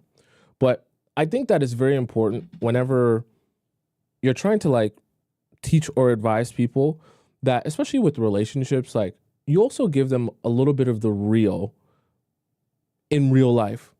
Not like the extreme, because the extreme is like a fantasy. So like, you know, Shira's amazing, and I don't know Shira. I'm not friends with Shira. I don't, know her personal life. But I would probably bet you, like, Shira does actually care about her husband. Like, I would probably bet you Shira does actually have real feelings for her husband. Maybe it started off as getting money and things like that, but I think she actually does have real love for her husband. I would assume so.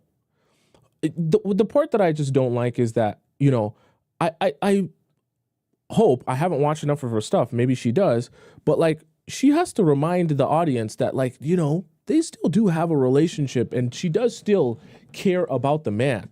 Because the extreme of like, oh, he's just a wallet to me. I don't care about nothing else he has to offer me except for the fact that he takes care of me, puts a roof over my head, and it's about the money. Like, Shira has feelings. So, and you all have feelings as well. So even in the ways that, I hope I try to, in the ways that I advise you all and in relationships, like, we still have to acknowledge you guys have feelings, you guys want to love and be loved.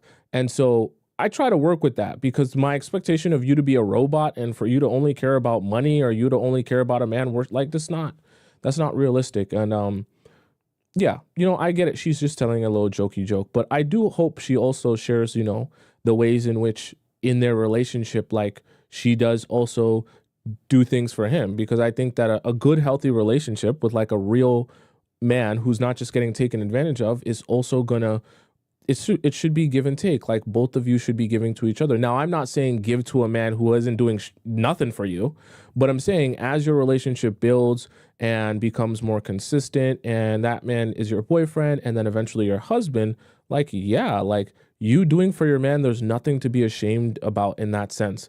You taking pride in your relationship with your man, there's nothing to be ashamed of in that sense. You championing your man, there's nothing to be ashamed of in that sense. I just think, it gets a little bit to the extreme where it's not like, the point where I'm here at least is not for us to hate men and for you to not be in a relationship or to be in some sort of like weird robotic relationship that's not really about emotions or feelings. That's weird to me. So I don't know, just my own hearsay, but I get it. Maybe she's just telling a little jokey joke, and I take things too deeply. I'm too deep type of guy.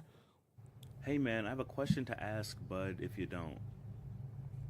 How come you always call out toxic men and masculinity, but not so much toxic women and femininity, or things men should be cautious about when dating some women?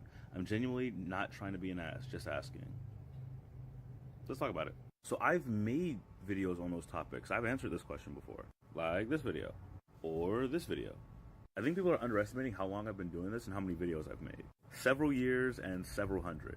So before you ask how come you haven't made a video about this or how come you don't talk about this, ask if I have. Wait, who is this and what is he referring to?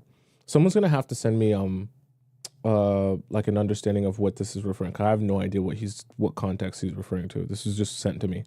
I don't like you. I want to hit it. I don't want a relationship. That's the reality. Wait, what is going on here? I have literally heard men tell other people in the bar while talking to other women, buying other women drinks, trying to get other women phone numbers. Man, the wife at home cooking. I don't know if I'm ready to go home yet. I guess when I get hungry, I'll go. But still get numbers. They will use you just like a maid. You are the maid, actually, if you're doing too much. You're the cook, the maid, the nanny. These men will tell people straight up that he got you at home working while he's out doing whatever he wanted to. I've heard it with my own ears too many times. Put the mop down, put the broom down, put the laundry basket down, put the phone down. Pick up your skincare, pick up your lipstick, pick up your mirror, go to your closet and pick out your clothes. That's the only picking y'all supposed to be doing. Y'all supposed to not be no pick bisha. Y'all pick up y'all's self-care, makeup, and clothes and make yourself extra. Stop doing extra for these men and do extra for yourself, okay? And when they see you putting extra effort into yourself, they're going to want to put extra effort into you too, because you're not giving all of your energy to someone that doesn't even appreciate it. And I tell y'all all the time, it makes you look stupid and dumb. If you saw someone giving all of their energy, effort, and time to someone, you're going to also think they're stupid. Okay? You'll be like, my friend is dating this dude and she does all this stuff for him and she looks stupid. That's how some of y'all look. Put it back into yourself. Some of y'all out here looking stupid. So that's why the silence part is a very key element to like kind of understanding where you stand with the guy and understanding if you're making yourself look stupid by investing in him versus he actually even has a desire to invest in you. Because like I said earlier, you can actually spend so much time investing into a guy that you actually think you're in a relationship, but you don't realize you've been driving the relationship forward the entire time. And until you actually have silence in the relationship, until you actually take a step back, you stop reaching out, you stop sending him memes, you stop calling him all the time, you stop nudging him to hang out. Now with that silence, you realize, oh my God, there is no relationship unless I drive it forward. And which is honestly one of the best realizations you could ever have, because once you make that realization, you have your answer. I know part of the reason that you guys come here to me is because you want answers, you want clarity, but that is the best version of clarity you could possibly get. Oh my God, when I stop driving the relationship forward, there is no relationship. We don't actually have a thing. This isn't a thing. It's literally me driving. I'm in a relationship with myself.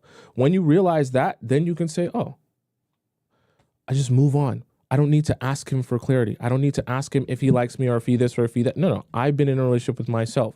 This isn't even anything, right? And I can feel good knowing I have my answer, because that, trust me, that is your answer, okay? What happened to normal group? Why are these so What happened to normal group chat names? Like, brother, we are trying to plan your birthday. Why did I just get added to the Diddy party? Hello? I can't open that in public. I feel like I'm on a government watch list now. And I don't know if this is only a guy problem, but I was talking to my friend and her group chats are all girlies and cuties. Meanwhile, I'm on the Titanic swim team. What happened to normal group chat?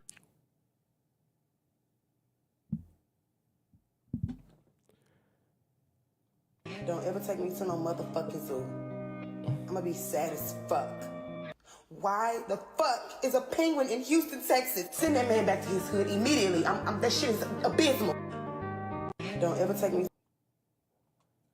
This Gen Z humor is something else. Sorry, I heard some of y'all didn't get the memo, so I'm here to just, reiterate it. These niggas are narcissists! Run! Run for your life! They're trying to take your light! It's fuel! They're vampires! They're fucking vampires! Run! Oh my God, the devil's in your house! Run! Sorry, I heard some of y'all didn't get the memo, so I'm here to just, reiterate it. These niggas are narcissists! Run! Run for your life! They're trying to take your light! It's fuel! They're vampires! They're fucking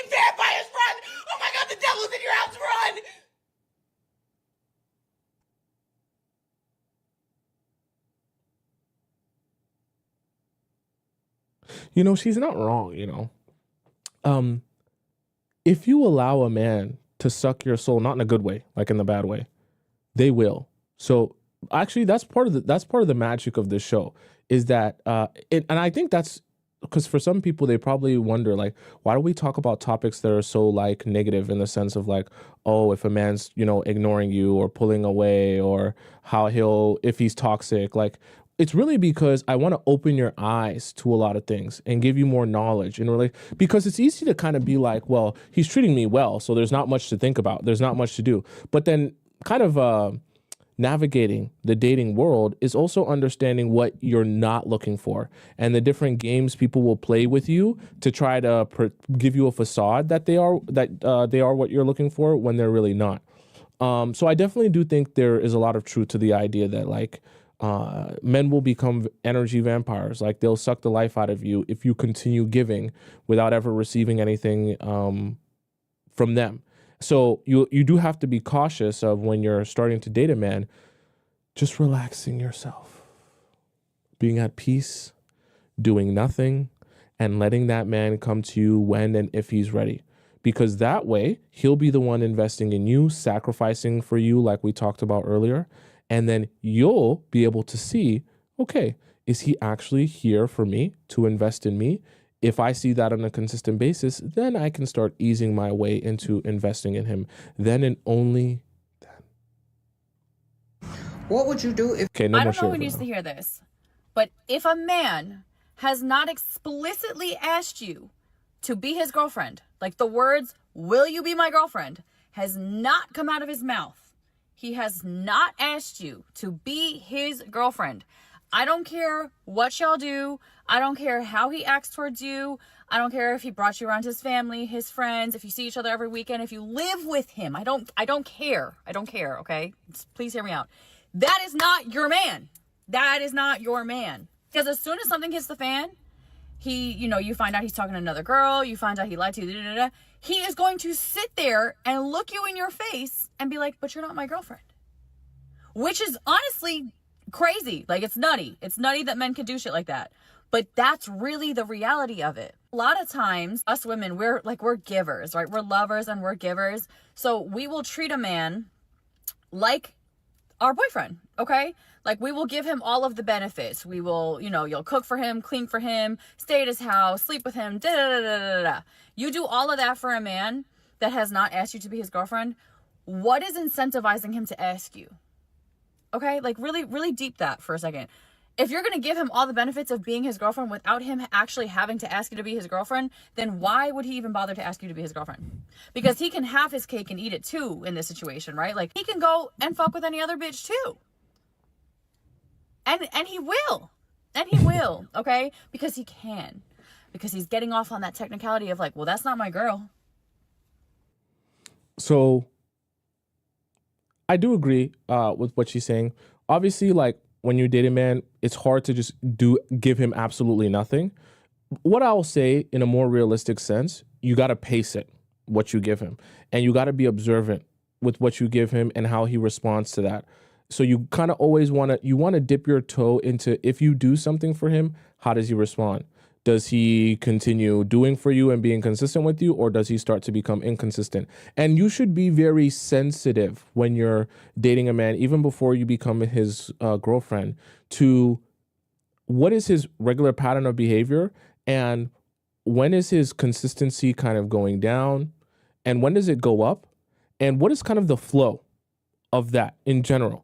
Because when you date someone for 3-4 months, there will be hot times and there will be colder times. But you want to kind of get a good understanding of what is average. Because when a guy starts to really dip below that average, you need to be really sensitive to saying, oh, you're dipping below that average. I should definitely, already I'm doing nothing. I should be doing even less than nothing now.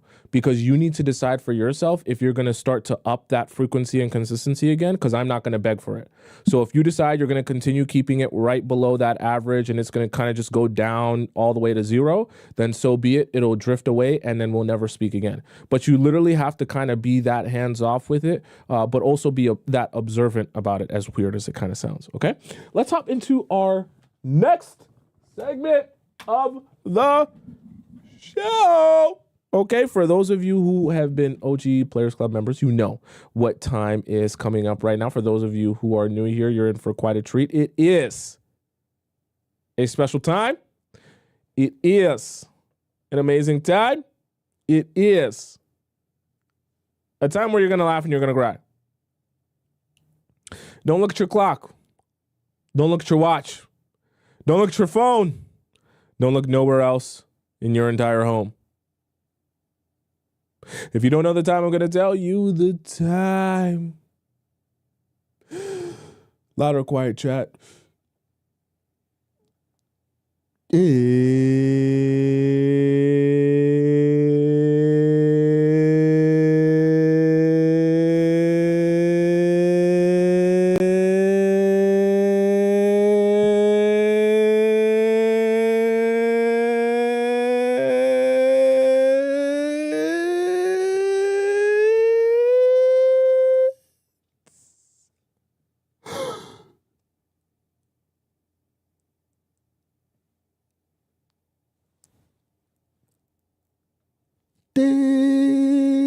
Discord time.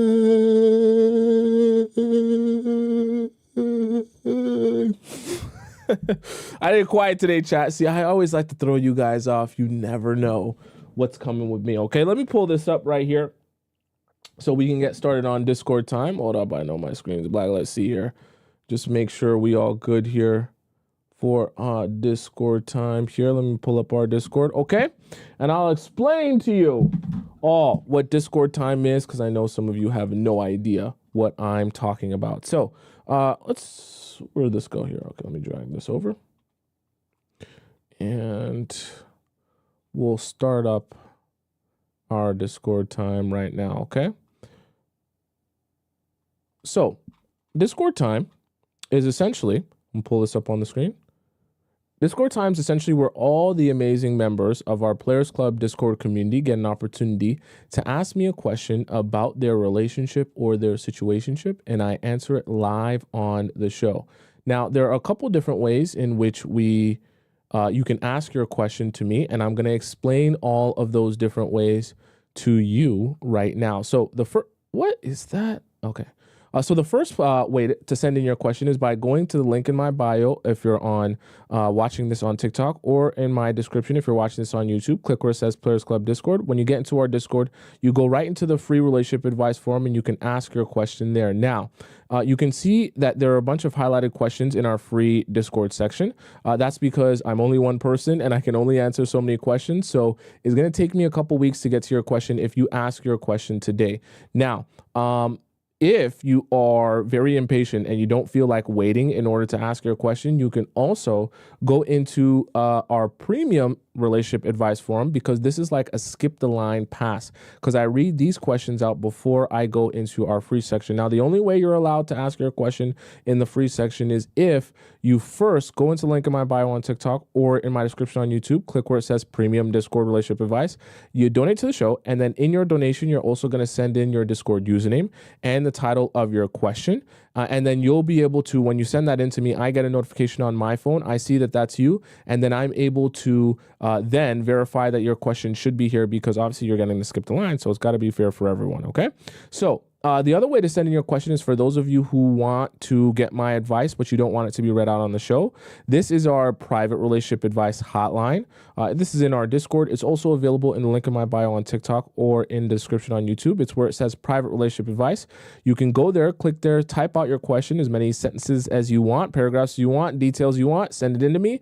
I respond with an 8 to 10 minute voice message addressing your situation, giving you some perspective or advice on what you are looking for. Okay. Now let's hop into our first question of the day, which is going to be in the premium section. I did this one via voice when I missed the show. This is our first question of the day. Oh, you said my free question is 30 days old. Well, let's see if we can get to it today, because I have to go in there in order. Okay. Okay. So this one comes from Jolly. You said he is a 10 but he is a little flaky. I thought you were going to say a little freaky. Hi, Thompson. I've been dating this guy, P, for almost 6 months now. We can both feel that this connection is serious, and he's wanting to take things slow with me and make sure he doesn't F this up. As he told me that he's been having a crush on me since 3 years ago and wasn't able to talk to me in a RLTS, what? At the time. We have been going on dates once a week. Sometimes we're both busy. The next date might be stretched to 3 to 4 days, weeks later. He also expressed how much he missed me. Oh, in a relationship. Why didn't you just say in a relationship? Sorry, thank you for that. He also expressed how much he missed me. I think this guy has been showing a lot of effort and the right intentions with me. He pays for everything, takes care of small things for me, treats me like a princess, pulls chairs, opens doors, and won't let me touch a thing. However, there are 2 issues I have in mind, which I'm not sure if this is a red flag or I'm being too strict. Number 1, he's quite flaky. Whenever we set up our date, he makes sure to meet me that day, but he will either be a little late, between 15 to 30 minutes, but will always let me know in advance. Or sometimes he will rearrange the time to be 1 to 2 hours later, as he is an entrepreneur and his work has some urgent stuff sometimes. I have been showing that I'm unbothered and patient towards this, as I'm also an entrepreneur myself too. But yesterday he told me that I forgot my glasses at his place and he would be willing to bring the glasses to me. I have 10 pairs of glasses, but I still make it sound like I would be blind at work if I don't have those glasses, so I could allow him to step into his masculinity. So you're using this as an opportunity to see if he'll take action. You taught me this, by the way. I hope I applied this strategy right. But then during the day, he didn't message me until 10 p.m. I messaged and asked if he is coming. He explained that his friends came over to ask for help, and he asked if he could come a bit later, like 12 a.m., or if that's too late, he can come the next day, and asked what time can I come. I just responded, yeah, and left the message unseen. I think he meant to say like on scene, or you actually left it unseen. Usually I show I understand and being a lovey-dovey girl, but I think the flakiness is getting more frequent now. And I don't know how to address this issue the right way.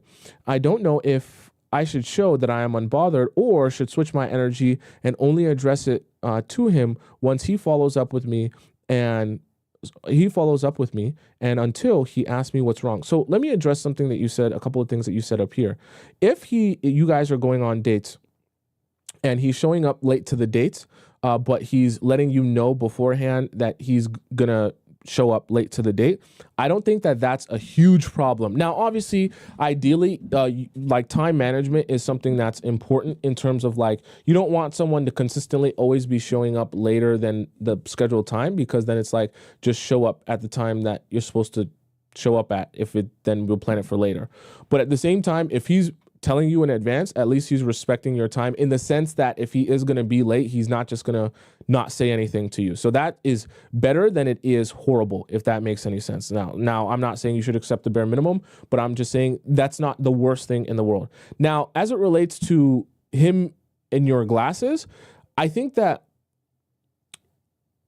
there might be a little bit of a miscommunication in terms of he might see giving you your glasses as an event that doesn't require him to be like, okay, I'm going to show up at exactly this time to drop off her glasses, and it's like a really big deal. Even though you did communicate that like you need the glasses and things like that, but because he's dropping something off, he might see it as like, I'll drop it off when I have time. I'm not saying that's a good or a bad thing. I'm just saying that's how he might view it, as opposed to like going on a date, right? Because if he was just going to not show up on a date, he wouldn't just not show up, right? Whereas with the glasses, he might be thinking, okay, when I have time to drop off the glasses, I will do that. Do you understand what I'm saying? So in that specific example of the glasses, I don't think it's as big of a deal in terms of like him being flaky in that sense. But if you're noticing that with your actual dates, like him being flaky in terms of the planning and the scheduling, things like that, then that becomes a problem. Let me see what you say here afterwards. 2, we don't really message each other often from your videos. You usually say that don't use our phones to text a lot and show your A game when you are in person. I agree. Yes, I 100% say that. I applied your strategy and it's currently working well, but we don't talk much on messages on a daily basis. So do you see him in person on a consistent basis? That's how you build a relationship.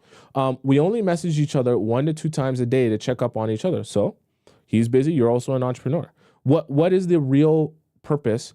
If you guys are both genuinely busy and have a lot on your plate anyways, what's the real purpose of keeping conversation going for the purpose of conversation when you guys have consistent, good conversation in person? You kind of have to like play with what works, right? Usually I wait until he initiates contact, which you should. Otherwise, I won't. Maybe sometimes if I see a funny meme, like you'll send him like one is what you mean. Is this normal? My previous relationships have been a lot on text and it didn't work. So you're kind of answering your own question there, right? You're literally answering your own question there. The other relationships that were the opposite of this didn't work out for you. So this is why I say it's time to kind of switch up your strategy if the being a textaholic hasn't been working for you. I'm just hoping that this new thing would work and eventually would lead to a marriage. As we both agreed that we are getting older. We are both 29 and should be married soon. He seems keen on planning the future with me, going abroad together, meeting my family and his family when I'm ready. Please help me, Tomisin.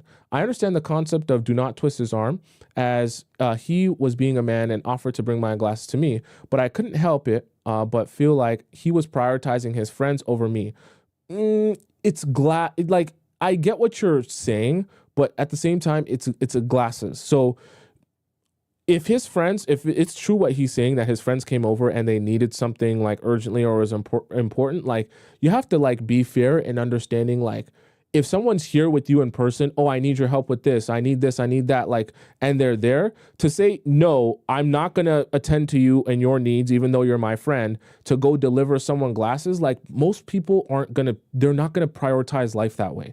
Like, someone coming to you in need in person versus someone needing you to drop something off at some abstract time is not, like, even you, like, you're not going to prioritize that the same way. So the reason I'm saying that is you got to be a little bit fair in what you needed from him at the time was just for him to drop off your glasses. It's not like you guys had a date planned or something like that. So it's a little bit different in that scenario. It's not 1-to-1, right? So I don't think that it means he's prioritizing his friends over you. I just think that that's the natural way anyone would go about a situation like that if they were presented with those options. But I think if he wasn't so flaky during our dates, changing times in the past, I guess I wouldn't feel this upset. I'm not sure if my behaviors at the moment is the right thing to do. I just need your advice to guide me the right way. We are also planning on going on a shopping date together in a few days. Given that he was flaky to me, should I message him and maybe cancel the shopping date? No. Okay, so Jolly, here's what I advise you to do. And it's going to sound weird. Right now, you have to allow yourself space to kind of see where is this going to go. From the standpoint of, I don't think the glasses, put that situation to the side because I don't think the glasses is a 1-to-1 situation. I don't think that because he has been, from your explanation, fairly intentional with you in terms of like going out on dates with you and like being consistent in terms of like how often he sees you in person, which is good. I don't want you to now all of a sudden like start canceling like dates and not seeing him because he is kind of doing the thing that you want him to do, which is asking you out consistently. I understand the timing is not ideal for you. So what I would say is the next time you guys go out on a date, right? And you guys are together in person, you can ask him, hey, what's the reason that you are, usually late to dates? Or like, is there usually something that happens in your work schedule or in your entrepreneur lifestyle that causes you to like be late? And this is where you guys can have a little bit of a conversation so that you can maybe get a better understanding of like what is the reason, or if there's something maybe you can collaborate with him on so that this doesn't continue happening. So I'll give you an example of that. When you guys go out and you say, what's the reason that you like usually end up being late to the dates or you like are running late? If he says something like, oh, it's I don't have an assistant, so sometimes I have to start doing things for my business that I'm not supposed to be doing, or something comes up, or whatever the case may be, then I have to kind of tend to that at the time I have to tend to it. Then what could happen is you can say, okay, if that's the case, is there a way that next time when we have dates, we can set up like a time frame where it's like either we'll meet here or we'll meet there? But if it's going to be earlier, you'll let me know. And if it's going to be later, then you'll let me know so that we can be of the same understanding. There, you can at least be happy with the idea because I get it, right? You want to kind of work with him. If he's an entrepreneur and you understand the entrepreneur lifestyle, I'm assuming maybe he's running businesses, like he has to deal with things that would be unexpected. So if it's a function of him being flaky, not because he just doesn't care about the relationship, but because he actually has to attend to things in an emergency that are urgent, then you kind of want to work with him and collaborate with him on a compromise that can work for both of you. Now, the only reason I'm saying that is if you end up asking the question and it really is something outside of his control or something that, obviously has to be a priority, like running and operating his business has to be a priority, right? So then you can collaborate with him on that. If his answer is, oh, honestly, like I just be forgetful sometimes and I just miss it or something stupid like that, then after that, you bank it in your mind that, okay, this isn't something where we should be collaborating or compromising because he literally is just not managing his time well and literally just being like F you to me on these dates. Then in the scenario in which he's going to be consistently late to the dates, you can choose to cancel the plans, or if he's so late to a date, you can just say, you know what, I don't want to go out with you anymore. But the reason I say ask him first is because you want to get an understanding of, is this within his control? Is this something that, it has to be a priority? Or is this something that he's just being forgetful and it's just kind of like a whatever, right? Because you want to kind of balance being strict and stern with also being understanding that like he also has a life as well. And if he's being respectful of your time, that if he is late, he does let you know ahead of time in advance, then there's something to be said for that, because that at least is respecting the fact that you're also an adult. So you want to be able to work with people, even though you still want things to be, your way and you want it to be the right way. You want to a little bit work with people, especially if they're trying to actually do the right thing for you. You understand what I'm saying? So there's a balance there. I don't want to go to any one extreme. Let's go to our next question here. With Pansy. Okay, Pansy says, rental dispute. Oh boy, it's about money. It's always going to be dicey. Okay, so Pansy says, hi, Tommy. I hope you're doing well. I have a question that is not related to relationships, but I know you offer great insights on life and family matters. Here's the situation. I'm a permanent U.S. resident while my parents live in my home country and are visiting me in just 2 weeks. They're coming to celebrate a significant work event for me, and I want to make their 10-day trip both relaxing and enjoyable. Recently, however, I received surprising news about my lease. My current lease ends at the end of the month, and although my landlord initially agreed to a renewal rate via email, he has now abruptly increased that rate by a substantial amount, around 20%. Damn, is that even legal? Well, I guess it depends on where you're in the U.S. Is that legal? Because I believe it's only like the max they can raise it is like 10%. I don't think they're even allowed to raise it that much in 1 year. You should check what the you should check with your an agent, a real estate agent, if that's even legal for him to do that much in 1 year. Just 2 weeks before the renewal. This change is not only unacceptable, but also illegal. So there you go. Yeah, I was wondering. I'm like, I believe it's only 10%. That's the maximum. As he failed to notify me of any increase more than 5% a full 90 days in advance. While I could currently pursue this legally, I'm weighing my options carefully, considering the potential stress of a legal battle down the line. I want to add that I'm not afraid of eviction, as I know well the housing court favors the tenant and it takes them forever to go through the process. The real issue is I'm not sure how my traditional parents feel about this, and I don't think they'll be happy either way. Happy about what? You haven't done anything. You haven't done anything wrong. Now I'm contemplating whether I should share this news with my parents. I haven't mentioned it yet, as I know they won't be able to help in any practical way. And their anxious tendencies, especially my dad's, would likely only add to my stress. They don't speak English.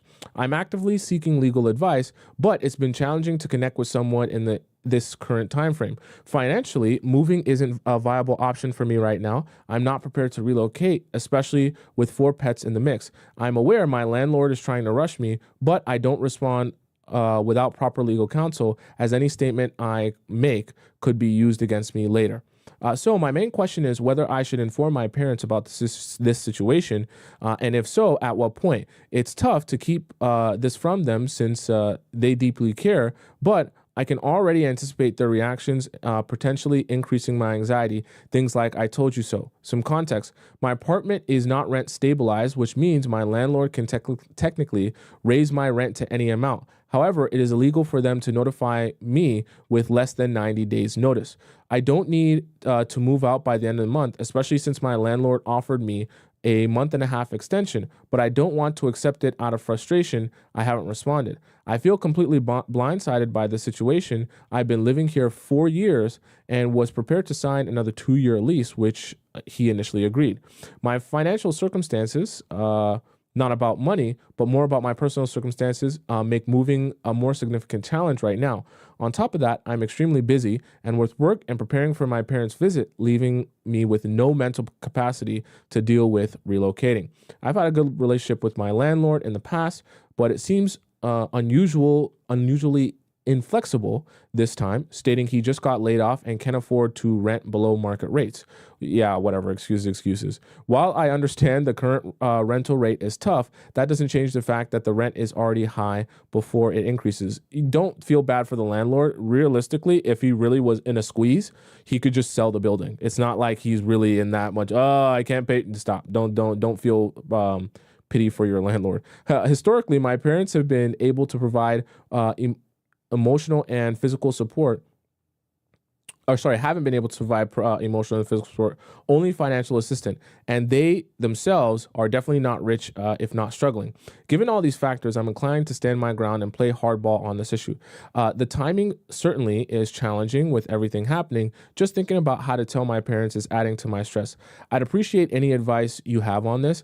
And also, I will be commenting live below in case you have questions about anything I mentioned above. Okay, so thank you, Pansy. Now, what I'll say to this is, what I'll say to this is, for you and your situation, if you feel like there will be more stress for you by telling your parents, then I would say just deal with it yourself for now. Because I 100% get it. Sometimes, moms, especially moms, and sometimes even dads, when you see them now, it'll be like every time they're asking you about the situation, and it's like, especially when either there's no progress or the progress is outside of your control, it can just kind of give you unnecessary anxiety about a situation that you can't really do anything about at this current moment.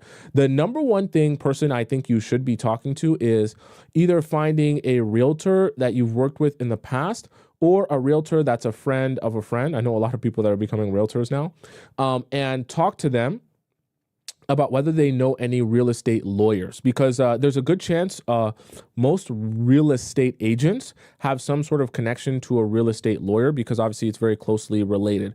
So if the real estate agent can't advise you on what the best way to go about that is, most of the time they'll have some sort of connection to a real estate lawyer who can better advise you on what your rights are and what you can and can't do. And from my own understanding, in terms of like rent rates and landlords and things like that, it is how you described it, right? Like, it shouldn't be legal for him to increase your rent that much without a proper notice, number one, which means as long as now the number one thing is don't miss a day of rent now, okay? Because I know from my own previous experience that if you stop paying your rent on time, then all of a sudden your landlord can have grounds to say, well, I didn't kick her out because, she was paying under the thing. I kicked her out because she wasn't paying her rent at all and she missed days, right? So make sure you pay your rent on the days you're supposed to pay it still, so that he can't even have that position to stand his ground on. Outside of that, you're in a position where you don't really have to do anything. Like, your landlord might be pressuring you to move out, but like, how much is he going to pressure you, right? He can't come inside your house, right? He can't come into your building. Like, he can message you. Maybe he can knock on your door, but at a certain point, he's going to have to realize like what actually serves him and like how far is he willing to go to try and get you to do something that he legally has no leg to stand on, right? And he also understands that. I'm sure he's not stupid. He's not an idiot. He's probably asking you to do something he knows just to put some pressure on you to see how you'll respond. But if he has no legal leg to stand on, like, there's not that much for you to worry about, because he can't really evict you for nothing. So I'm saying at this point, right, talk to a real estate agent. talk to a real estate lawyer, right? If you can find one. If not, just Google one, okay? A real estate lawyer, have a conversation with one, or a real estate agent, have a conversation with one so that they can advise you on what the best thing to do is moving forward. Obviously, like you said, don't contact or talk to your landlord. Just continue paying your rent on time so that he has no grounds, to evict you or anything like that. And then from there, figure out what your options are, and then obviously be figuring out what your options are also in terms of like moving out, okay? Just start to weigh your options. I'm not saying you have to have it in your mind that you're going to move out next month, but have in your mind, okay, if this goes this way, or if I do have to go to court, or if this is the outcome, then I maybe might choose to move out or might choose to go there, right? Like, so this is the time where you're going to have to start buckling down and doing some research and talking to people who will be able to advise you on, based on their expertise, what the best way to move forward is. If you feel like your parents aren't really going to be able to do anything for you in this scenario, but add you stress, then leave them out of it for now. Rather tell them what you did when you actually figure out what you're going to do and your decision you're going to make, as opposed to giving them like I'm figuring it out at this moment, and then they're just going to give you more anxiety about it, right? So let's put the parents to the table for now, and then the number one people we talk to, real estate agent, real estate lawyer, and then let them advise you on what the best way to go about this is, and then give yourself options, so different outs of, okay, either this might be the outcome in the next few months if this happens, or maybe I stay here for this particular amount of time, or maybe I just don't give a damn and just don't say nothing and just continue paying my rent inevitably. All right, and you weigh those options with those expertise. But I don't think it's wrong if you don't want to talk to your parents about it right now, simply to just not have them give you more anxiety, okay? Let's hop into our next question here. Okay. Our next question here comes from, okay, this is an LP baby question. I don't believe I did this yet before. Okay. Advice on how to break up. Okay. Hi, Tommy. May you please make a show dedicated to /speaking on the following: how to break up with a guy properly without resorting to ghosting. And another show on how to improve our cutoff game for the soft girlies. Well, breaking up is not complicated. You just break up with a person. Like, there's not really a right way to break up with someone. The only thing I would say is a right way to break up with someone is, if you have respect for them, try to make it in person. If you can't make it in person, then do it over the phone. That's all I would say. And then just be honest and upfront about why you're breaking up with the person. Once you're already in a place where you're breaking up with them, there's nothing wrong with laying out, if they're wondering or curious, the reasons you're breaking up with them. But you just have to have in your mind, they're not going to be able to talk me out of it, if that makes any sense. But being honest with someone, hey, these certain things didn't work for me. This is the reason I'm breaking up with you. This is why it didn't work for me. It may not even have anything to do with him. Just have things to do with your circumstance. I think just being honest and upfront with someone is the simplest way to go about it. It doesn't have to be overly complicated. But then once you have that conversation, then you don't speak to them again. It's not ghosting them. You broke up with them and then you move on. And another show on how to improve our cutoff game for the soft girlies. It's just really about having boundaries. Obviously, we have shows on how to have boundaries and how to set boundaries and what type of boundaries to set. But cutoff game is just all about having boundaries and also understanding having purpose in your life in terms of the way you move and the intentionality you move with in your relationships. You can't do things just for the fun of it. You can't do things for the plot. That's not how you're going to live your life. You're going to do things for a purpose. And for those of you in the Players Club, your purpose should be being in a long-term serious relationship. That should be your only purpose when it comes to dating men. Generally speaking, don't have specifics. May you please suggest tips on phrases to express to someone I don't want to see them anymore, and how to do it cleanly and politely but firmly. If you're breaking up with someone, you don't need to like save their feelings. If you don't want to see someone because you're breaking up with them, you just let them know, I'm breaking up with you and this is going to be the last time we see each other. It doesn't have to be nice. Like, it doesn't have to sound nice. When you're setting a boundary in the sense that, like, I'm done with you, just set the boundary. Like, you don't need them to see you as a nice person afterwards. Like, you're breaking up with them. The relationship's over. Like, it doesn't matter if they think you're nice about it or not. You just have to be clear about it. Being clear about it is more important than being nice about it.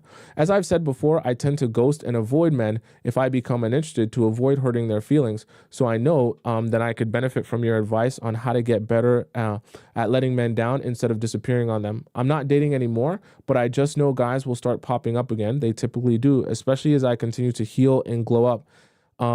And I need some prompts, sentences I can practice to just say no.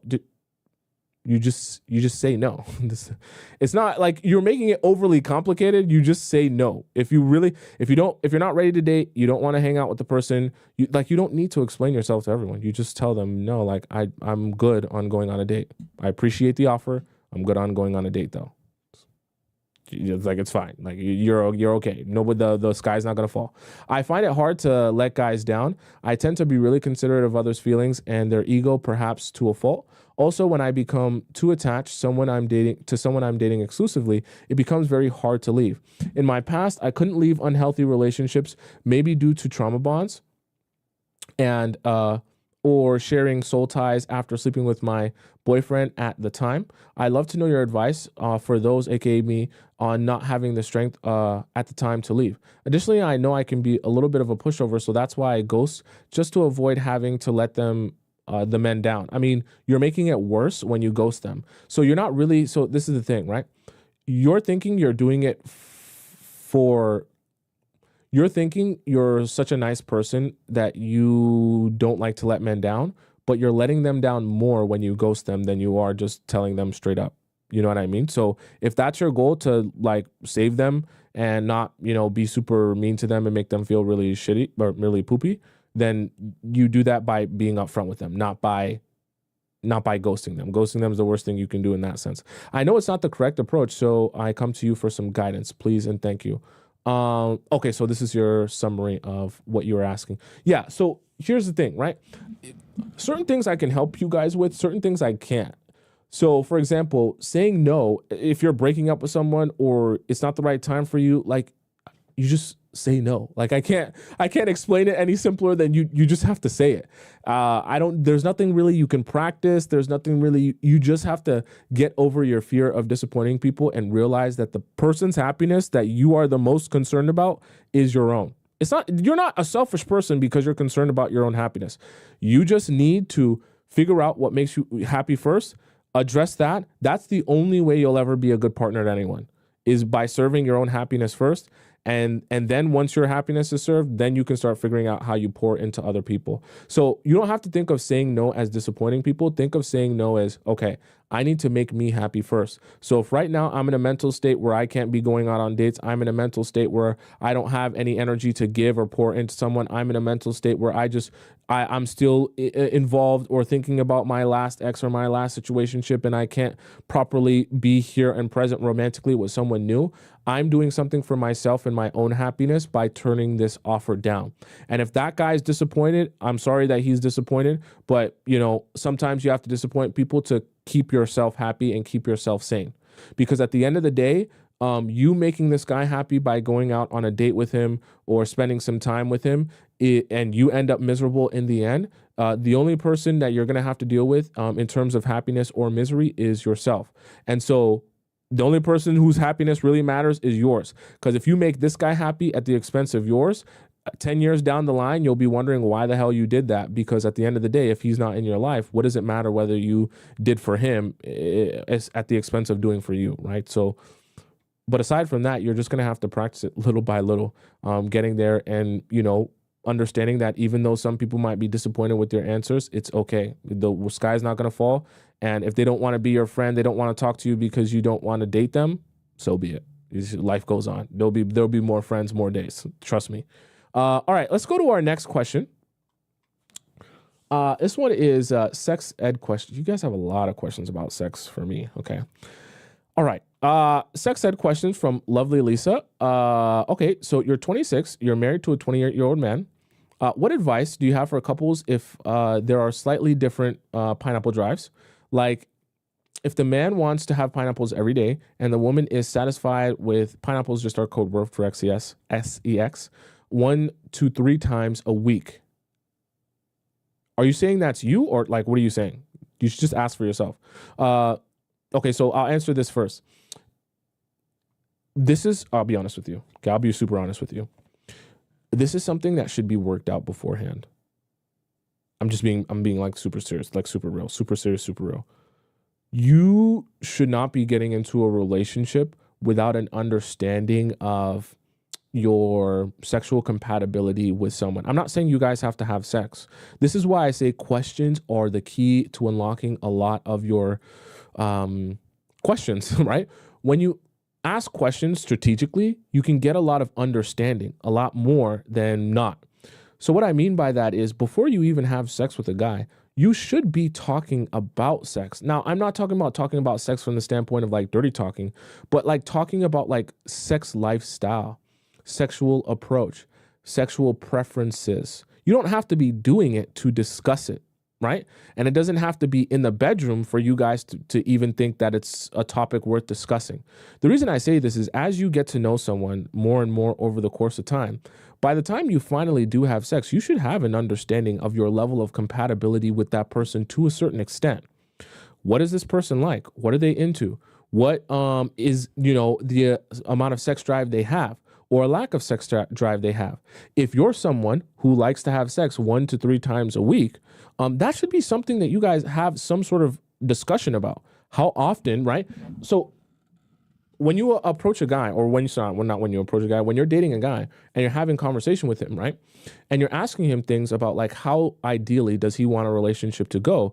You can even go into the aspect of relationship as it relates to sex. Oh, in your perfect relationship, right, with your perfect woman, how often would you guys be having sex? That's a simple question to ask, right? In the flow of a conversation, what do you want a relationship to be like for you? And you answer the same question, right? Then he can tell you, oh, in my perfect world, I'd be having sex every day. I'm super touchy-feely with the girl that I love, right? And you'll be able to get that information. When you hear that and you're like, oh, me, I'm not an everyday type of person, then that's something to take note of. And that's something to realize. Now, I'm going to say something that's going to sound weird, but I just want you to trust me on this, okay? Lovely Lisa, and any of those you women who are curious, okay? This is like a pro tip, okay? If you find yourself in a relationship with a guy and you genuinely feel like you're not craving sex every day, my own belief, and I've seen a lot, okay? It's less about your sex drive than it actually is about you and your attraction and your connection romantically and sexually and mentally and emotionally to that guy. The reason I'm saying this is because I've seen it plenty of times where women might have the idea in their mind that they're not a very sexual person. And they think to themselves, oh, like, that's just not me. It's not my personality. It's not who I am. But then they get with a different guy, and that different guy will bring a different side out of them to the point where they'll be like, oh my God, it was never my sex drive. I just didn't have that emotional and mental and spiritual attraction to that guy. Because now that I'm with a different guy, I want sex every day now. I can't stop thinking about it. And trust me, I've seen it happen a lot. So, lovely Lisa, you might be, if you're talking about yourself here, you might be experiencing a version of that where you're thinking it's about your actual sex drive when it's not. It's actually about your emotional, spiritual, and mental attraction to that guy. And if it was a different guy that you felt a little bit differently about, and it's not just his physical being, right? It's everything. If it was a different guy that you felt more attraction towards, we'd be talking about something different, and you'd be shocked about how different it can feel and be in your mind and within your body. Because, yeah, just trust me on that one, okay? So number 2 here, you said, not that I was planning to, but just wondering, why do you suggest that I don't be honest and tell my husband that I like it when he eats me out more than, pineapples, more than sex? Ego. That's the reason I say that. Because you're saying that because you're just being honest about how you feel about that. But you have to also, I'm trying to help you put yourself in a man's shoes, that when you say that, it's not going to be received the same way that I think you're intending to in the message you're trying to send. So men are very ego sensitive. They're very, very ego sensitive about their pee-pee and their sex game and their D game. So when you're talking about D game or anything sexual related, you want to be sensitive to that ego element. So when you say, I enjoy when you eat me out more than sex, you're thinking, oh, I'm just telling him exactly how I feel, being honest about that. Like, what's wrong with that? He's going to take it as my D game is so trash. You're so turned off or unattracted to me, or my PP is so small that me eating you out, my small little tongue, my slimy little tongue feels better than my whole actual PP. And it's just going to be a whole ego crusher and confidence crusher. But the problem with that is when men's ego and confidence is crushed like that, they find it even harder to perform. So you'll say that thinking that like you're trying to show him something or help him understand something. But then when his confidence and ego is crushed like that, now he's soft in the bedroom. Now he's not able to go as hard, or he feels like you're faking it when you're showing that you're enjoying it, because now he's in his own head like, oh, damn, is she actually enjoying this when we're sleeping together, or is she just waiting for me to eat her out, right? So this is the type of things that will go on in a man's mind. They're very sensitive to those type of things. So that's why I say, I understand what you're trying to say. Don't say it though, okay? I'd rather your man live in a fantasy that his D game is out of this world. He's penetrating you crazy, that he'll be able to at least get turned on and have the confidence to like really go after it and be a man, as opposed to you telling him this and then he feels like, damn, I suck at this, right? And obviously there's a balance. You don't want to lie. You don't want to be faking orgasms. You should never be doing that. But you also don't want to kill his confidence. And certain things you might say will kill a man's confidence. We don't want that as well. They're very sensitive to things like that. So I don't want that to be the thing you say and then he's like, oh my gosh, anytime we're having sex, she's not enjoying this. She's just waiting for me to eat her out. It's not gonna, you don't want that. Are there any other things we shouldn't say to men besides the examples of their PP is small, or like, you know, we like oral more than the actual act of sleeping together? I would say there's nothing wrong with saying you like something.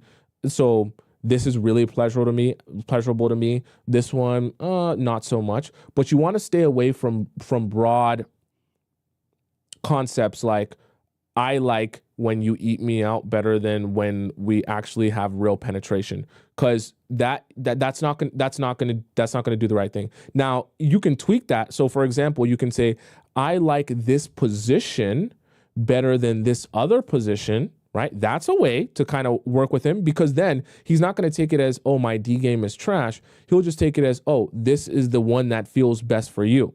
Right? But if you say you don't like the whole act of penetration, or you like something way better than penetration, that's going to feel very weird to him. Okay? So you just don't want it to be like, oh, I don't enjoy you, or I need there to be a toy for me to enjoy you. That's another thing, right? Toys, there's nothing wrong with implementing them. You just don't want a man to feel like the toy is the only way you'll enjoy it. Then it starts to become weird for him, and he'll start to question why he's here or what purpose he serves. Men like to feel needed. You know what I mean? I know you say ignore men if they do something wrong / punish and disrespect, but how would this work in a marriage? Because I don't think it would be healthy to do the silent treatment. In a marriage, you're going to do a lot more communicating than you would when you're just starting to date a guy. But what I would advise is, if you notice maybe he's putting in less effort, then your approach should be to then take your time, your energy, start going out with your girlfriends. Let him then ask you about, hey, why are you going out with them and not hanging out with me and spending time with me? Then when he inquires to you about why you're doing A, B, and C, you let him know, oh, you weren't putting in a lot of effort and take me out on dates or doing anything, so I decided to go out with my friends because I'm not just going to sit around in the house by myself and be bored. Then you can that's kind of the way that you go about stuff. But as it would, someone said that would be being passive aggressive. Yes, it would. Yeah, it would. I don't give you guys advice that your therapist would give you. I give you guys advice that will actually cause men to take action. When a guy sees that you're going out with your girlfriends and enjoying your life without him and not caring about spending time with him, he'll say, damn, am I losing my woman? Because she doesn't seem to care anymore. That is what makes men actually want to make some sort of change. When you start begging, oh, please spend time with me. I'm so bored in the house. You don't want to spend time with me. I need you. You're my sole source of happiness. They don't respond to that. So I'm not going to give you guys advice that your therapist would give you. I'll give you guys advice that men actually respond to. So that's, yeah, it definitely is passive aggressive for sure. With the punishment and the disrespect, I would say, so your version of silence is not going to be like ignoring his text messages, or like, obviously, if you guys are married, there's certain things like you guys have to get done around the house. It's just about pulling back your energy. Okay. So you know, we had this the intermission was about treating men like your employees. You basically, when you're in a marriage, you know the way that you interact with your men when you're in a good mood, the way that you'll tell jokes, the way that you'll be extra about stuff, the way that you'll laugh with him, the way that you'll touch him and all that stuff. Understand, he gets accustomed to that and that dynamic. So when you guys are married for years and years and years, he will know and feel when there's a slight shift in the energy.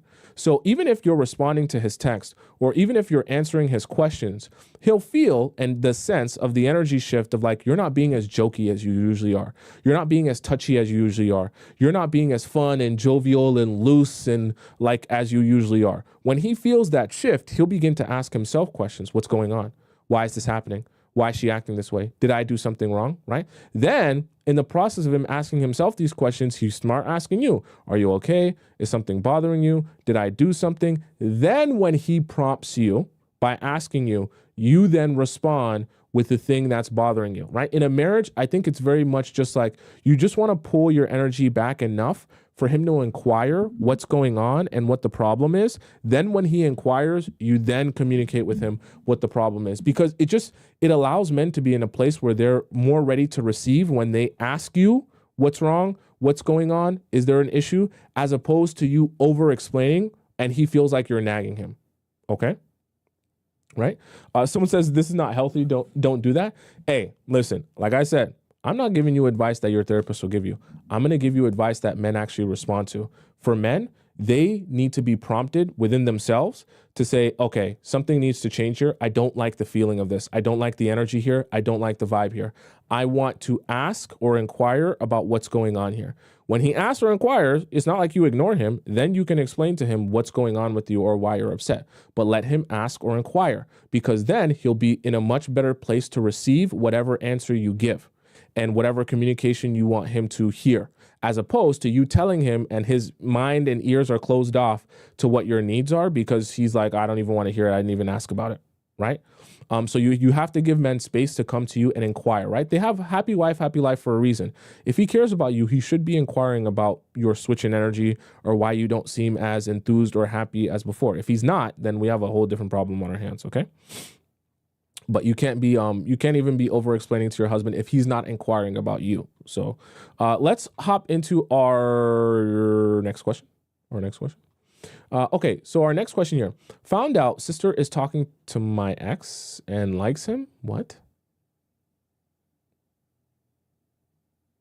Hi, Thompson. I hope you're well. I'll just get straight into it. Basically, I'm 22. I found out my sister, who's 18, has started talking to my ex, who's 23, 24. You don't know how old your ex is? But he's not exactly my ex. It was more like a silly situationship I had 3 to 4 years ago. I have no feelings or emotions about him or towards him. I was 18 and naive and didn't know better. He has major commitment issues and admitted to me that he can't help cheating on every girl. He's also a drug dealer. This keeps getting worse. Anyways, my sister is now talking to him, but it's a sticky one because technically he's not really my ex since our relationship was a weird one and nothing actually romantic or serious happened. But there's so many red flags about him and he's just completely ignored me. Wait, what? And he's just completely ignored me about all of it. I even only found out because she accidentally swiped in her camera roll and landed on a pic of him, like a picture with him or just a picture of him. This man is a joke. In our 2 years of being together or talking, he'd do this thing where he'd make an argument, disappear for a few months, and come back as if nothing happened and rinse and repeat for 2 years. I got sick of it, obviously, so I left him, and the last straw was finding out he moved to a city 5 hours away and living with a girl without telling me. After having a huge argument, I let it go and said, you know what? Just keep talking to him because I don't know how to tell you how little he means to me anyways. You're talking about your sister you had an argument with. Plus, the more you talk to him, the more clear it will become that no, he's still the same person as he was and hasn't changed like she keeps telling me. What do you think about this? Your thoughts are appreciated. Okay, it didn't say your name here. So here's the thing. You've come to the light. So you see that this guy is not someone that you would want to spend the rest of your life with. Your sister is, you were 18 when you met him, but your sister is 18. So she's still developing in her understanding of men and relationships.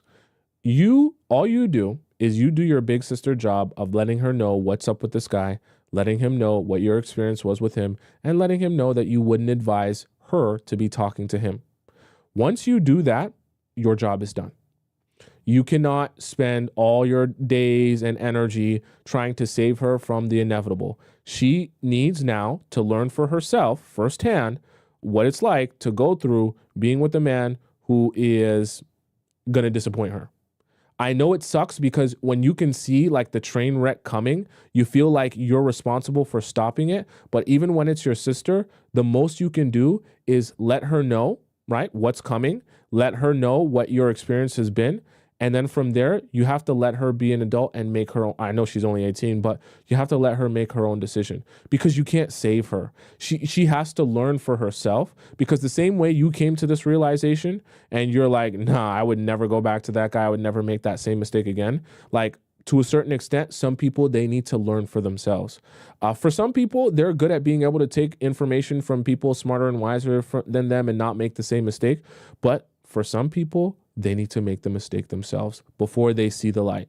So I know it sucks because you're like, I know exactly what's going to happen. I know exactly how he's going to treat her. I know she's going to be crying on my shoulder. I know it sucks because you can see it happening, but there's nothing you can do. Because especially with girls too, the worst thing you can do is try and be like a helicopter parent and try and be like, I'm ordering you to never speak to him. Now you're just going to make him 10 times, 100 times, 1,000,000 times hotter. Okay. So I would advise you as the older sister, don't take a stance of like, I'm going to watch you like a hawk and make sure you never speak to him. Cause now she's really going to want to speak to him. Like, cause he's going to be like the forbidden fruit. So better for you to just say, look, I'll warn you about him. I'll let him, know what happened to me. I'll let you know what the situation was.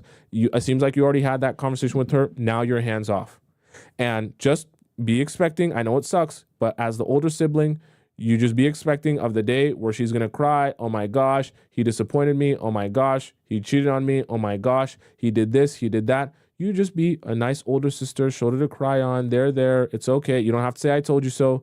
It's okay. I'm there for you. She'll learn her lesson. And then next time you won't have to tell her twice. Okay. Some people, they just need to learn. That's how life goes. All right. Okay, chat, that's the show for today. I do have to run. For those of you who have a question for me, feel free to ask me, whether it's in our free section, our private section, or our premium section of our Players Club Discord. For those of you who want to rewatch the show because you came late or you missed some parts, you're on TikTok, you can always go up onto my name there on YouTube and you can type in my name, Tomisin. And then once you find me on YouTube, go into the live section, you'll see this live stream and all the other live streams I've done since the beginning of time. You'll see the YouTube and TikTok live chat embedded in the video as well for all the conversation. For those of you who want to follow me on Instagram, my Instagram is just Tomisin_Tub. On YouTube, Tomisin_ATOB. And you can find it that way. All right. For those, let me make sure I got to this donation here. Thank you for the donations. It was Aluna that donated $10 in the YouTube chat. Thank you so much. And thank you to those of you who donated in the TikTok chat as well. All right. I'm here every Monday and Thursday. So I'm going to be here again next week on Monday. So until we meet again live, I will be posting on YouTube as well. I bid you adieu, arrivederci, adios, sayonara, ciao, salam, baoni. I think I said them all. Yeah. Bon voyage. And I'll see you again on Monday at 4 p.m. Eastern Standard Time. I love you so much. Okay. Take it